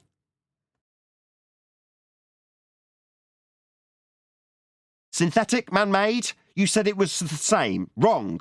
I'd like you, the dumb person who objects to being called stupid when he says stupid things, to affirm that something synthetic, man-made, is not natural, therefore won't be covered by science which deals with natural phenomena. Do you understand? May I speak? You can say I understand or no, I don't understand. That's what you may do. If you do anything other than that, you'll be shut down immediately. It's a closed question. Do you understand that to deal with synthetic things you deal with, it's not just easier to talk through me? You asked me if you can respond. You didn't give me a yes or no to a closed question, so I'm gonna repeat what I said. You're not going to yammer through the top of me. Again, dumb behaviour. See his light flashing, audience members. That means he's talking while I'm talking, because it's far easier than to give me an answer to a yes or no question to yabber through the repetition like you're doing now. Is this yabbering getting you somewhere? I asked you a yes or no question. Is water natural? I didn't ask that. I asked if synthetic things were understood to not be natural when you declared them to be so. Water is understood by you as natural. Am I right or not? It's not synthetic, as you declared. Right, don't ask me what I understand. You are wrong when you say you are studying scientifically something which is synthetic. No, that is wrong, and you're not listening to me because it's easier to yammer through the top of me, isn't it, Zed? Like you're doing now, in the deluded belief that that's somehow going to work. Like you yammering through the middle of my sentence proving that synthetic things aren't part of the scientific method.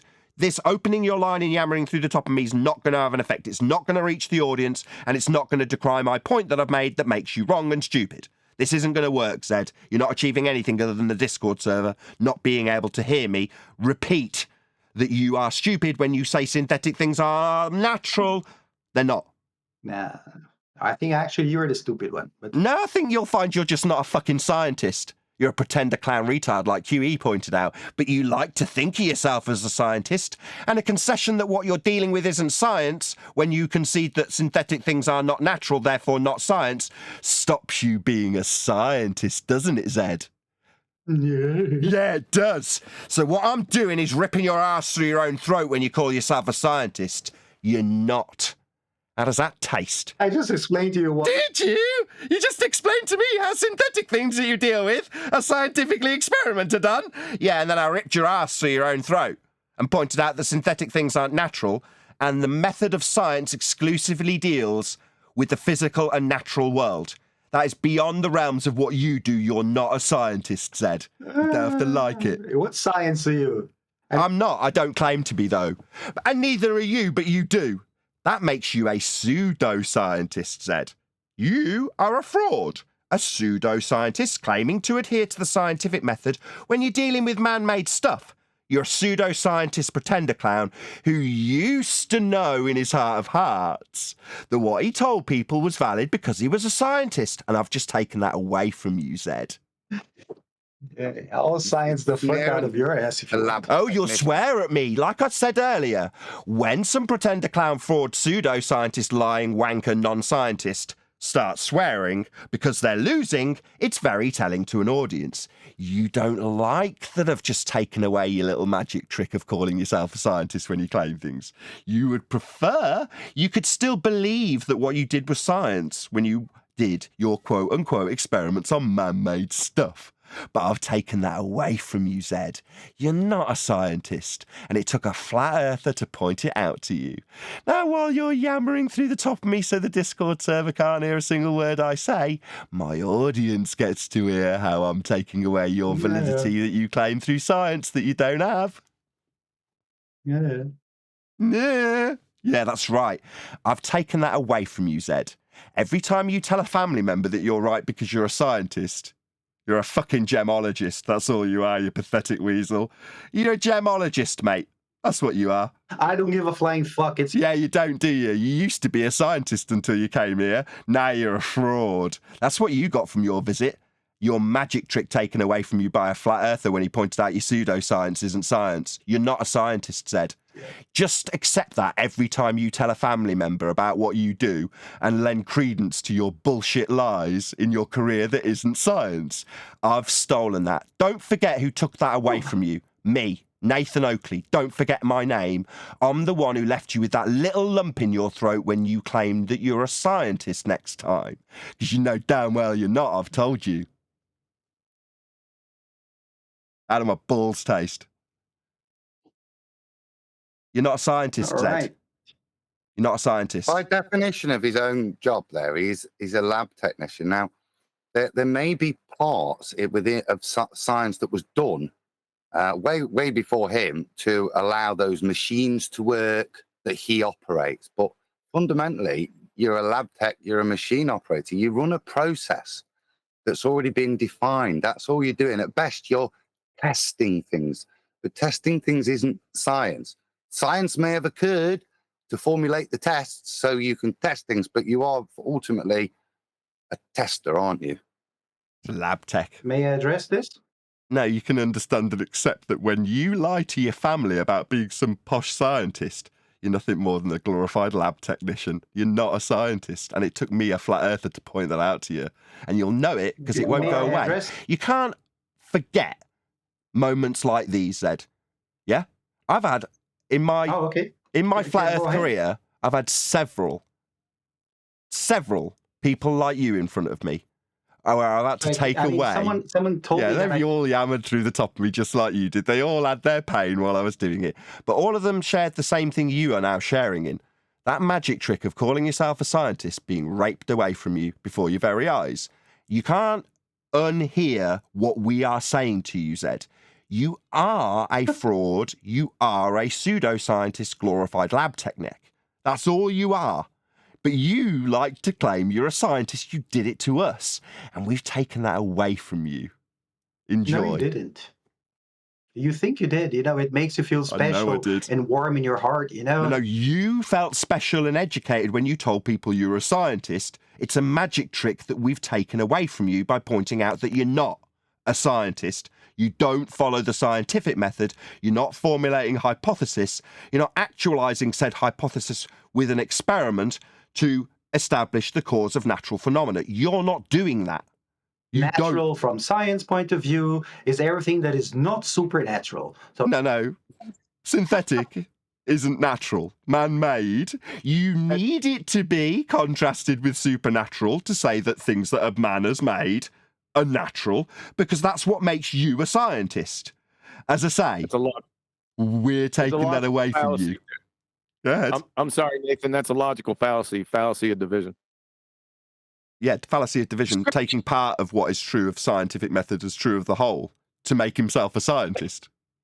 Yeah, inferring that the fallacy of division there, Zed is dead. Inferring that something is true of one or more of the parts from the fact that it's true of the whole. Example, atoms are natural.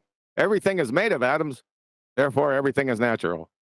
You frigging bozo. And by the way, you said natural and synthetic are the same. Antonyms. Do you know what antonyms are? I did not say that synthetic and natural is the same. That's not what he asked. You said that what you were dealing with was science because what you dealt with wasn't unnatural. Only things contrasted with supernatural made them unnatural. Therefore, man-made stuff is natural by your logic. We know what you're saying, Dumbo. Don't try and get smart with us. So, you don't know what's shit. antonyms? Excuse me, he's going to share his pains and he's swearing at me again. You're just not a scientist. You'll be a liar when you next say it to a family member, and you'll damn well know about it because of me, Nathan Oakley, the flat earther, who pointed it out to you. You'll know it when you next say it, Zed. You can swear at me all you like. Share your pain by swearing at me about how you don't care that you've been demonstrably proved a fraud and pseudoscientist. When you next say you're a scientist, you'll remember this, I assure you. Yeah, he thinks synthetic and natural are the same thing. I know you said it again. No, You're I doubling, don't. No, I tripling down. don't. It's as far easy to just chant, no, he does. Hold on, QE. It's far easy to chant, no, I don't, no, I don't, no, I don't, through the top of you rather than hearing his garbage laid bare, proving him wrong. Yeah. Do you want to chant a bit more? Do you want to get... Hold on, QE. Do you want to get it all off your chest before he rips your throat through your asshole precisely like we said we would? You notice how you're chanting through me now? Yeah, you're swearing and getting cross with us while we point out what a fraud you are. That's what's happening, a.k.a. us ripping your own arsehole through your throat, mate. Do you need to get your little yammers that you're going to try and yammer through me and QE out the way before we start ripping your throat through your ass? Go on, Go off ahead you go. and rip my ass off. Go ahead. No, I'm asking you to get your little yammers that you need. Go ahead. There it is. Please rip my ass off. through my throat. We were. We're just asking you to stop yammering through the top of us in the middle of it, if you don't mind. Yeah, like that. Yeah, just like that. That's what we're asking you to stop, Dumbo. Do you want to get it all out of your system? What is he, 3 years old? Yeah. That's what he's been reduced to by us, the flat earthers. He used to be a scientist. Now he's going... Because that's what he's been reduced to by us, and he won't forget it. Okay there, sunshine. Antonyms for synthetic, natural, Merriam-Webster. Synthetic, antonym, natural, thesaurus. Antonym, synthetic, synonyms.com, natural. Lexico.com, antonym for synthetic, natural. Now, this is the killer. Listen closely. From the NCBI database, NIH.gov, Nielsen Peter, natural, synthetic, and artificial, from artificial DNA, PNA, and XNA.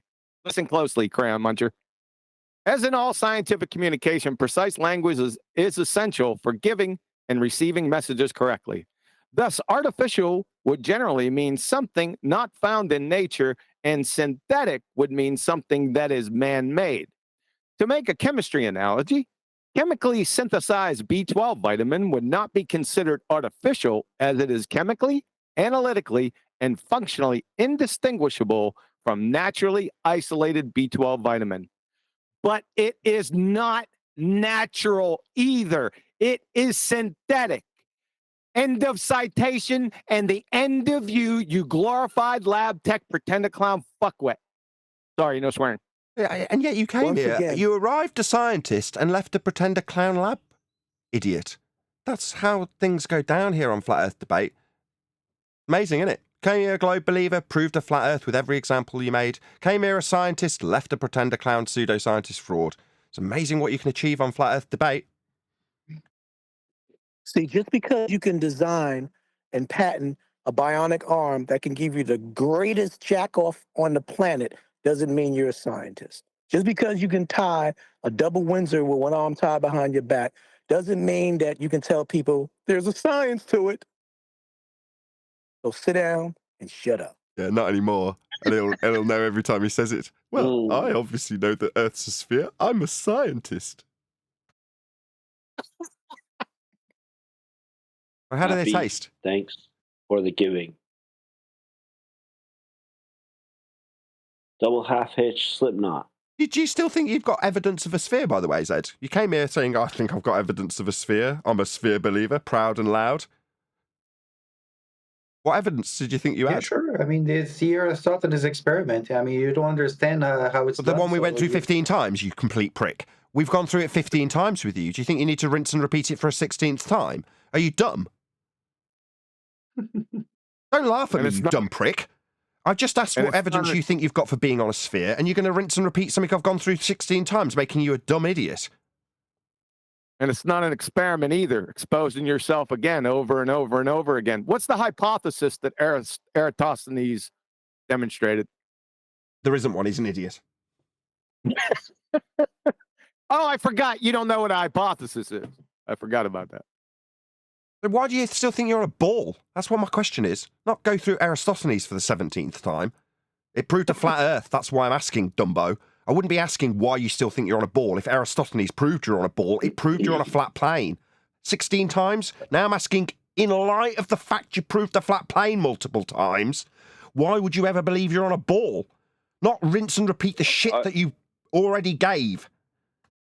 Boats disappear from the bottom up when they go over the horizon. Brian thinks his name's Zed. Boats disappear from the bottom up when they go over the horizon.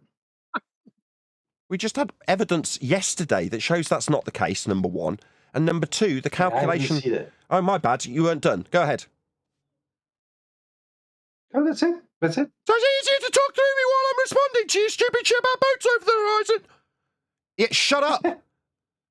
Yeah, Dumbo with no science acumen. Shut up. You just need to shut your mouth. What does that have to do with Eratosthenes? No. Doesn't. I've told him to stop talking about Eratosthenes. We've already taken him through how it proves the flat plane's being measured. Just a little bit of a flat plane, right? That must be used by him for the angles. Telly whatever. What did you want to add? Telephone wire gap. Go ahead. Sorry, what? Telephone wire gap. Go ahead. I was talking about the boats that disappear Is from your the name bottom up, telephone right? wire gap, Zed? No, oh no, What? my bad. We were talking about old versus new, and then the guy came back in, and he was talking something fresh. I'm confused. I'm sorry. I'm sorry about that. Yeah, I'll shut up. Did you have something you wanted to add, though, telephone wire gap?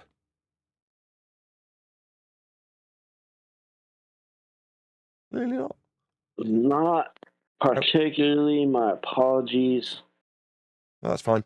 Okay, boats over the horizon. I'd like to add something. Okay, boats over the horizon. You think that proves a flat plane? A globe Earth? When it in fact also requires the mathematics that derives a differential from surface level that is flat with eye level at elevation.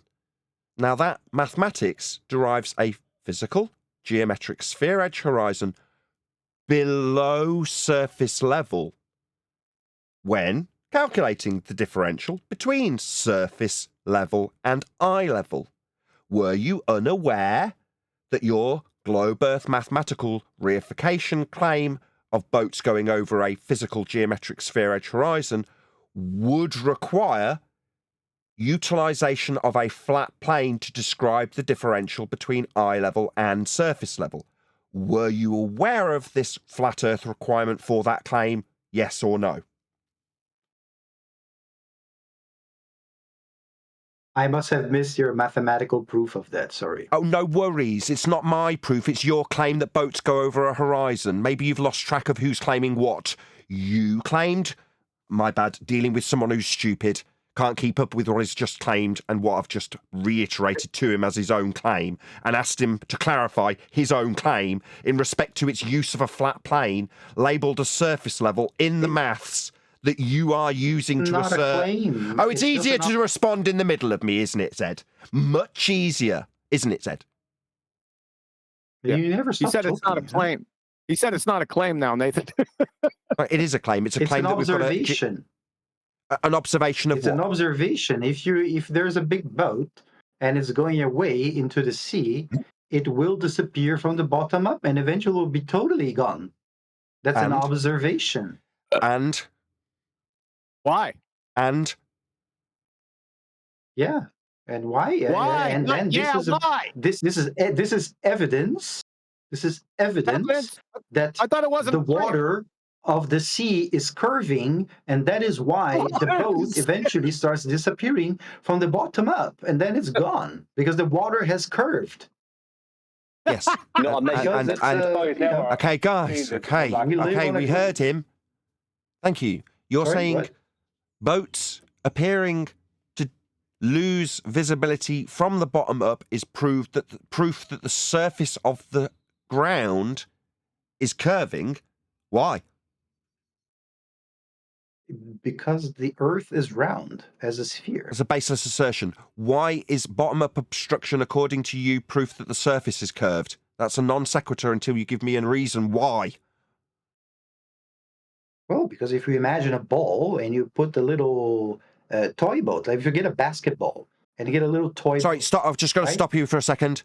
So when you say imagine a basketball, like when I responded to you and said, in your mathematics of a sphere Earth deriving a geometric tangent point horizon below surface level with respect to the differential from eye level to surface level. When you say imagine a ball, you mean like the mathematics I succinctly described of your ball with surface level giving you the tangent point below surface level. We don't need to use mathematics. Easier to respond in the middle. Right, at the end of the conclusion, maybe. Respond then, dick.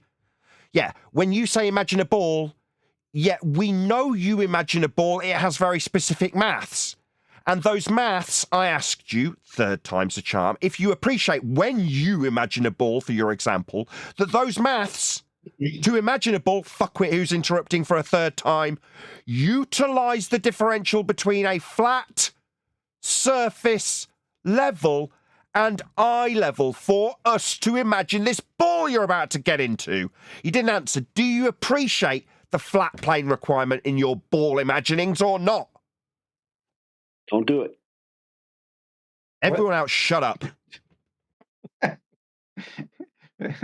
All right, I guess the guys here don't want me to answer. I want you to answer. I've asked. It's not rhetorical. Do you understand that you need a flat plane? I was going to make a nice analogy. Oh, were you? Well, I'm asking a very close question about whether or not you understand a flat plane derivation for the ball you've just asked us to imagine.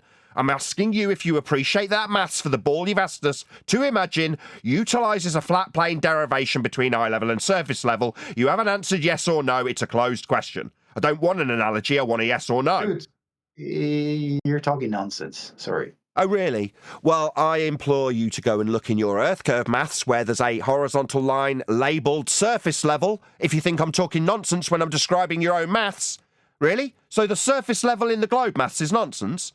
Wow, what a fucking idiot you are. You're telling me the globe maths is nonsense where your assertion that boats go over a horizon comes from the maths with surface level in it?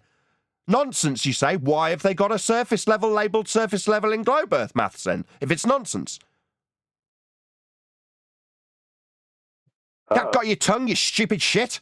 Why is the surface level I've asked you to confirm if you understand or not nonsensical? It's in your globe maths. For your example, with boats going over the horizon, why is this nonsense again? Oh, because it's globe maths. Yeah, I agree. Total nonsense, mate. If I'm talking nonsense when I describe your maths and it's surface level in the maths, you're going to tell me I'm talking nonsense? No, I just know a lot more about curve maths than you do, clearly. Got your tongue, Zed? Do you want me to ask a fifth time if you understand and appreciate that you're going to need a flat Earth for your assertion of boats going over a horizon? Yeah, I'm just tired of talking to you. Yeah, it's because you're losing. Losing badly. You can't even answer a simple yes or no question, you're so befuddled. Yes or no? Understand and comprehend that you need a flat Earth to assert you've got a geometric horizon for boats to go over? Do you understand it or not? You seem to say you're tired, but you're yammering through the top of me. Do you understand it or not? Dumbo, thicko, liar, non-scientist, fraud, pseudoscience, pretender clown, wanker, liar. Do you understand? You need a flat Earth people, for this. It was a pleasure to come here and get my... Get lost. I'm not going to thank you. You're a dick. So you're not going to get the last words thanking me when you're not answering a non-rhetorical closed question about whether you appreciate that you need a flat plane to assert boats go over the horizon. You're not going to answer. You're going to bid us farewell, run away like a total coward. Yeah, I'll tell you the answer. You need a flat Earth to assert that boats go over a horizon. It's right in your maths labelled surface level. Nobody gives a crap about what you're yammering through the top of me in Discord. My audience cares that what you have said in terms of boats going over a horizon needs a flat Earth said. Bye-bye. Yeah, run away, you abject coward. That's all you can do when confronted with the fact that your boat's going over a horizon needs a flat plane. You run away like a total coward. Because it won't be tolerated you talking through the middle of me, but it won't be listened to either, so all you can do is run. Total coward. So this guy, like, when he's got the opportunity to talk about his globe, that's when he leaves. But he was happy to talk to us about his crystals or whatever the hell. Like, are you serious? I was talking specifically about globe maths, Chocolate. Its use of a flat plane and surface level, it's right there in the maths. What did I get told when I'm talking about his claim and his maths for his globe? Needing a flat plane. Oh, well, I'm talking nonsense. No, it's right there in your maths, Dumbo, but you need to run away because it's too terrifying to face that your globe maths and assertions of boats going over a geometric horizon needs a flat plane to assert it. It's painful, so they run. Pathetic.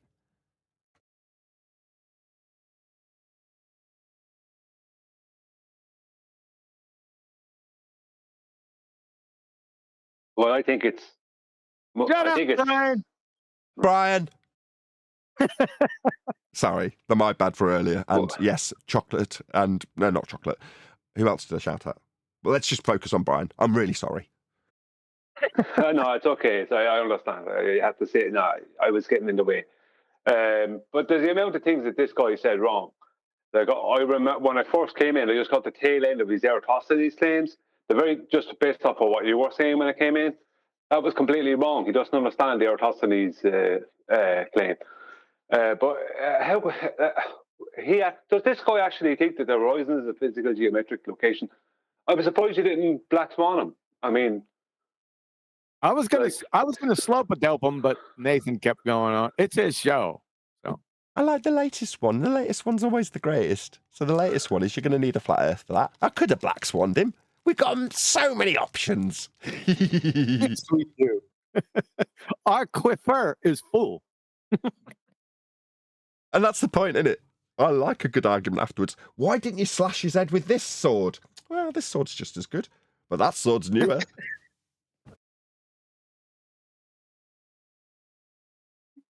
I'm going to have to go back and listen to the beginning of this because I woke up, I caught way, way late. I forgot that you had a show today because you Englishmen don't recognize Thanksgiving. Sorry about that. No need to apologise. We couldn't give a toss.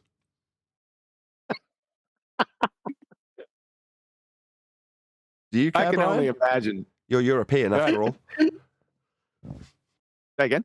I was asking Brian, I said, do you care, Brian? You're a European after all. Like, that's relevant. It's not. That was the joke, but Brian didn't respond. I don't even know which day is Thanksgiving. I thought it was today or tomorrow. It is today. Oh, is it? Oh, happy Thanksgiving then. Sorry. You friggin' potato pie eater, you. That's a form letter, happy Thanksgiving. I don't accept it. What Yeah, do you it's guys pretty bad. say instead then? What's the proper form or proper decorum? It's the way he said it. I could tell from his voice he was just giving me a form letter. He didn't actually. There was no. It was so disingenuous. I felt it right underneath. It's right underneath the surface. Yeah, it was pretty plastic. Isn't it something about giving turkeys to Indians or something? He had the wrong stat on the wrong saliva. I'm terrible, aren't I? Well, that's wonderful for you guys over there. Wonderful, wonderful. Very happy for you. You should smell the house, man. Every Thanksgiving, and you Americans out there know what I'm talking about. It is. I can't describe it. It's hard to describe. It's. Oh, I'll have a go. Like, I'll have a go for the English folk. Just imagine what it's like on Sunday when you have lunch. That's what Thanksgiving, just like that. Basically, yeah.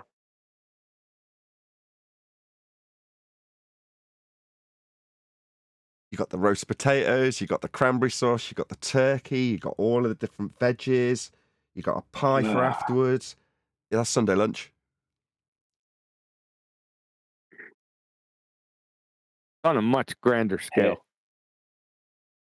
I learned some Navajo yesterday. Wee.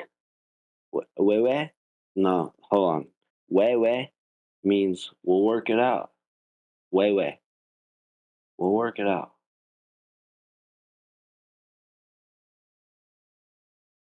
Well, that's lovely. I'm very pleased for you all. Thanks for the addition. I mean, you guys don't celebrate Guy Fawkes Night, do you? What? Exactly. Very disrespectful. I put on V for Vendetta. Yeah. There you go. V for Vendetta. We have a whole national holiday about that movie. Really? Yes. Yeah. I know. It's when Guy Fawkes tried to blow up the Houses of Parliament, I said this yesterday, we literally have kids that will wheel around an effigy of Guy and say, penny for the Guy. Well, what you're doing is you're paying the kids, they're basically just taking the opportunity to beg, and giving them a penny so that they can burn Guy Fawkes for trying to set fire to the Houses of Parliament by sticking gunpowder underneath it, which failed as a plot. The gunpowder treason plot. So on November the 5th, we all let off fireworks and light fires, and on those fires, we burn an effigy of Guy Fawkes. It is quite dark. Hey, Catholics. Why didn't he use dynamite? I don't think it was invented. He had about like 100, I don't know how many barrels, but barrels and barrels and barrels of gunpowder. If it's to be believed at all. I was going to say, it's kind of one of those conspiratorial things that they look at now, isn't it? And say, did it happen? Was it all just a state made up thing? It's going, kind of take power under that premise. Because they didn't blow it up, they didn't do it, they just claimed they found stuff and then tortured a few people for confessions that they did. Yep. Now that I can believe. Hold on? Can I put the joke in here? Can I put the joke in? Okay, listen. If you gave Jesus a hand grenade and pulled the pin, would he know what to do with it? Matter what he did with it? Is it a holy hand grenade? What in the Sam hell is going on? A holy hand grenade of Antioch. Yeah, throw it at the rabbit. You've got, that's the sensible thing to do. 5. You've gone too far. 7 is way past it. Yes. 3 shall beeth the number that thou shalt count.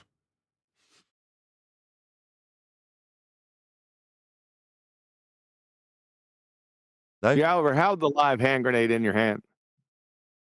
What about a live hand grenade? We went to is it the Somme, where they've got all their bunkers, trenches, and as you're walking around, there's old hand grenades just lying around. Some of them complete, as in they've got all of the constituent parts. They're just rusted, and they specifically say to you when you walk in, "Look, obviously we've gone through and tried to clear all the grenades, but there are so many of them. Just don't touch them." So when you're a 13-year-old kid, obviously the first thing you do is try and blow up somebody else by trying to get one of them to work. Stupid idiot kids. Me in this instance. I bought one home. I was like, to my mum, I was like, look at this. It's a hand grenade. So what the fuck are you got that for? I was like, it's rusty. Just put it on top of the wardrobe, it'll be fine. In your room though, not mine.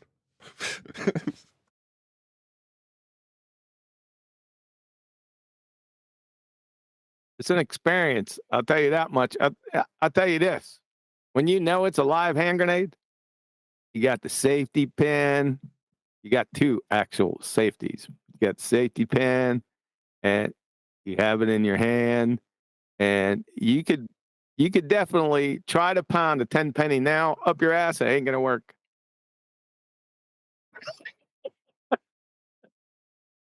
Occasionally get into various different subject matters just to have a bit of an escapism from Flat Earth. I tend to take whatever comes from YouTube, to be honest. Whatever they present me, I'll have a look at.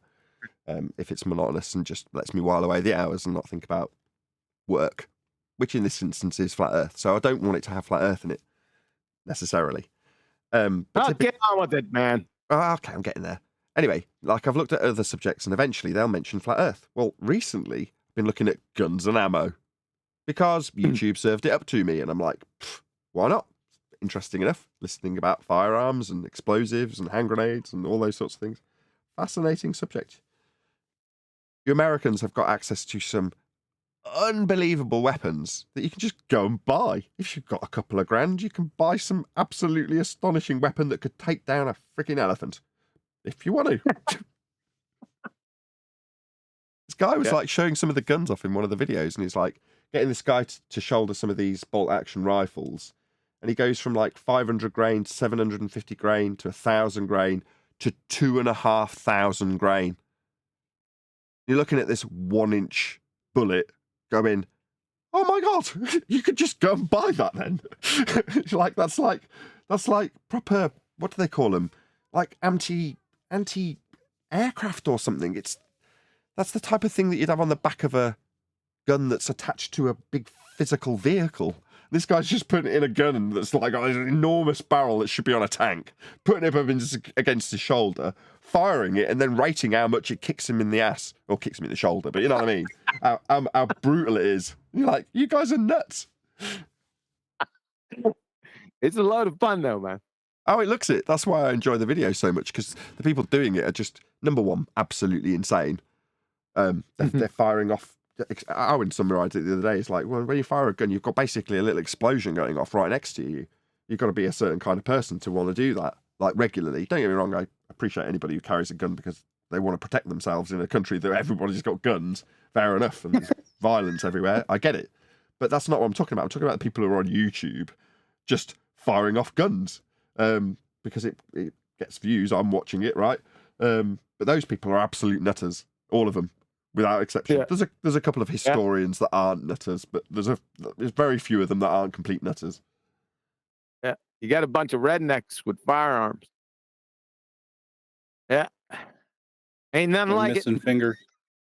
My father was at a party in Missouri years ago, and of course, he was living in St. Louis, so of course he came in contact with guns. Everyone had a gun or whatever at the time, but he went to this guy's house. Like someone might have a revolver, or they might have something. You know what I mean? There might be a shotgun there or something. So they'd have something. Everyone had guns in some form. But he went to this party at this guy's house. It was outside of St. Louis, out in the countryside. And he said in every room you went into, there was at least 3 to 4 guns.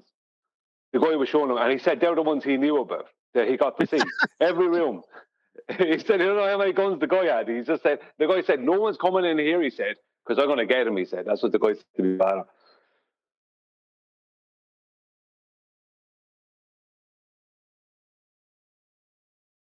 Yeah, over here people only have guns if they're like farmers and stuff. So when my folks lived on a farm, the people around them often had shotguns, and I've handled shotguns, and you know that's not uncommon. But when you're out in the country and you see someone with a shotgun, that's kind of expected here.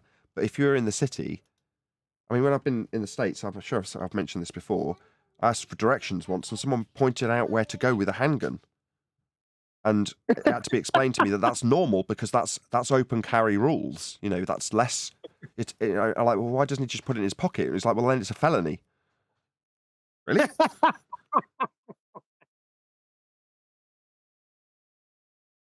Yeah, because that would be concealed carry. Yeah, that's what was explained to me. To do that. So I'm like, yeah. And I'm like, well, I don't understand the purpose. What's the point behind this? It's like, well, you've got to know what the other man's packing. I'm like, okay, you've got to be in a certain mentality then. I got it. I've always been around shotguns and rifles because my family were always hunters. Not handguns. They took all the handguns off of everyone back in the 1970s. There was a lot of handguns here, but they took them away in the 70s. Bastards. Yeah. Back in the day when I used to roam around the streets, I used to have a spud gun. Oh, okay.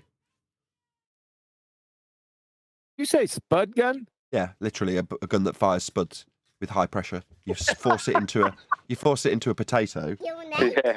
Potatoes. No, I'm not. Shout out to Brian. Yeah, there's 4 guns. I remember that. Oh my God, kid won't shut up. She come in and says, "You're naked." I'm like, "No, I'm not. I've just taken my top off because it's really hot. My wife's turned the heating up because it's winter here." So I'm like sitting here boiling. So I'm like, "I'll just take my top off." So she's come in and screamed down the microphone, "You're naked!" Like, I'm not sat making the show naked. I promise.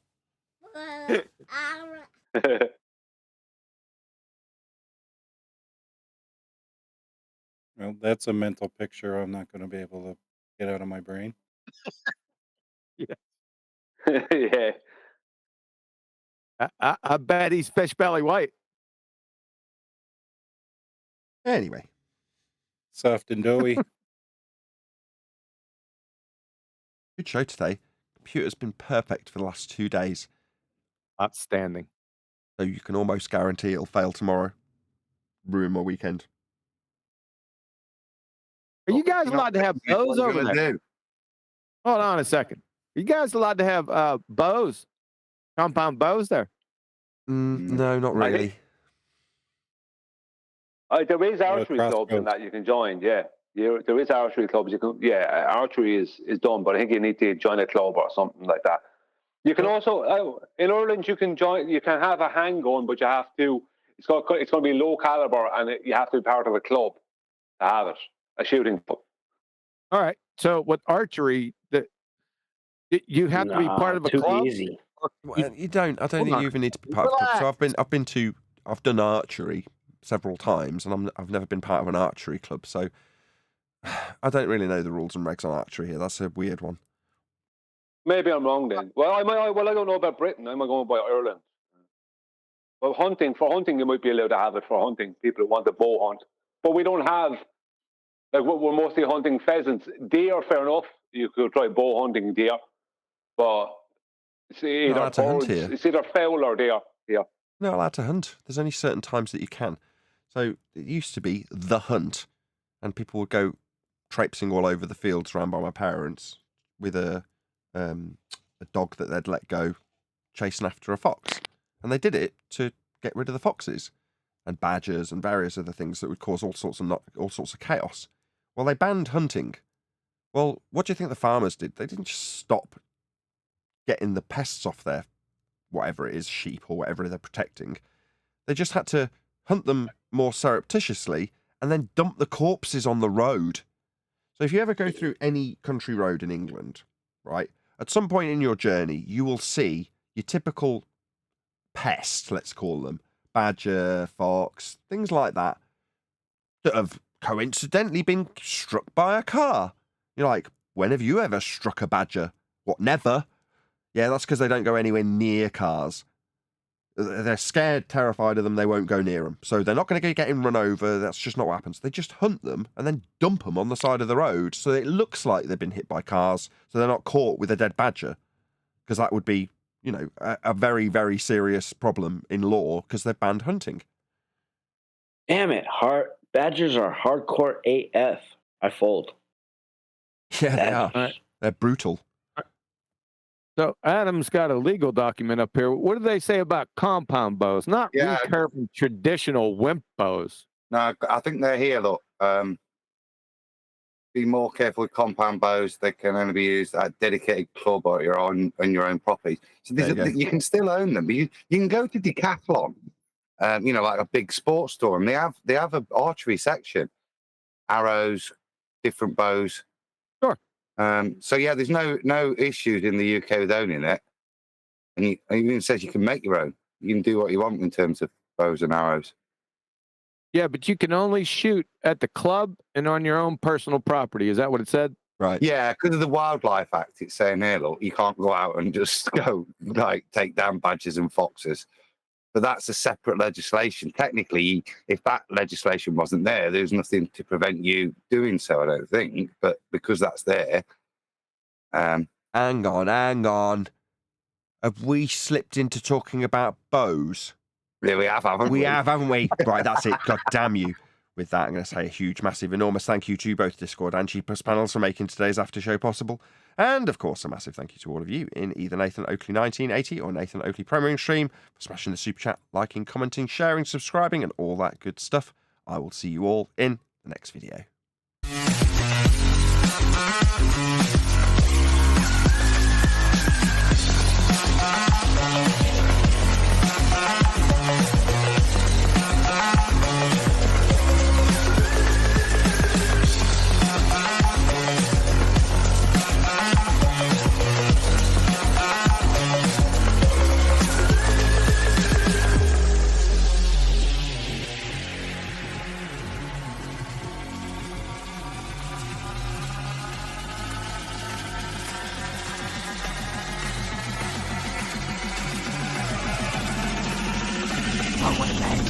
What a lovely day!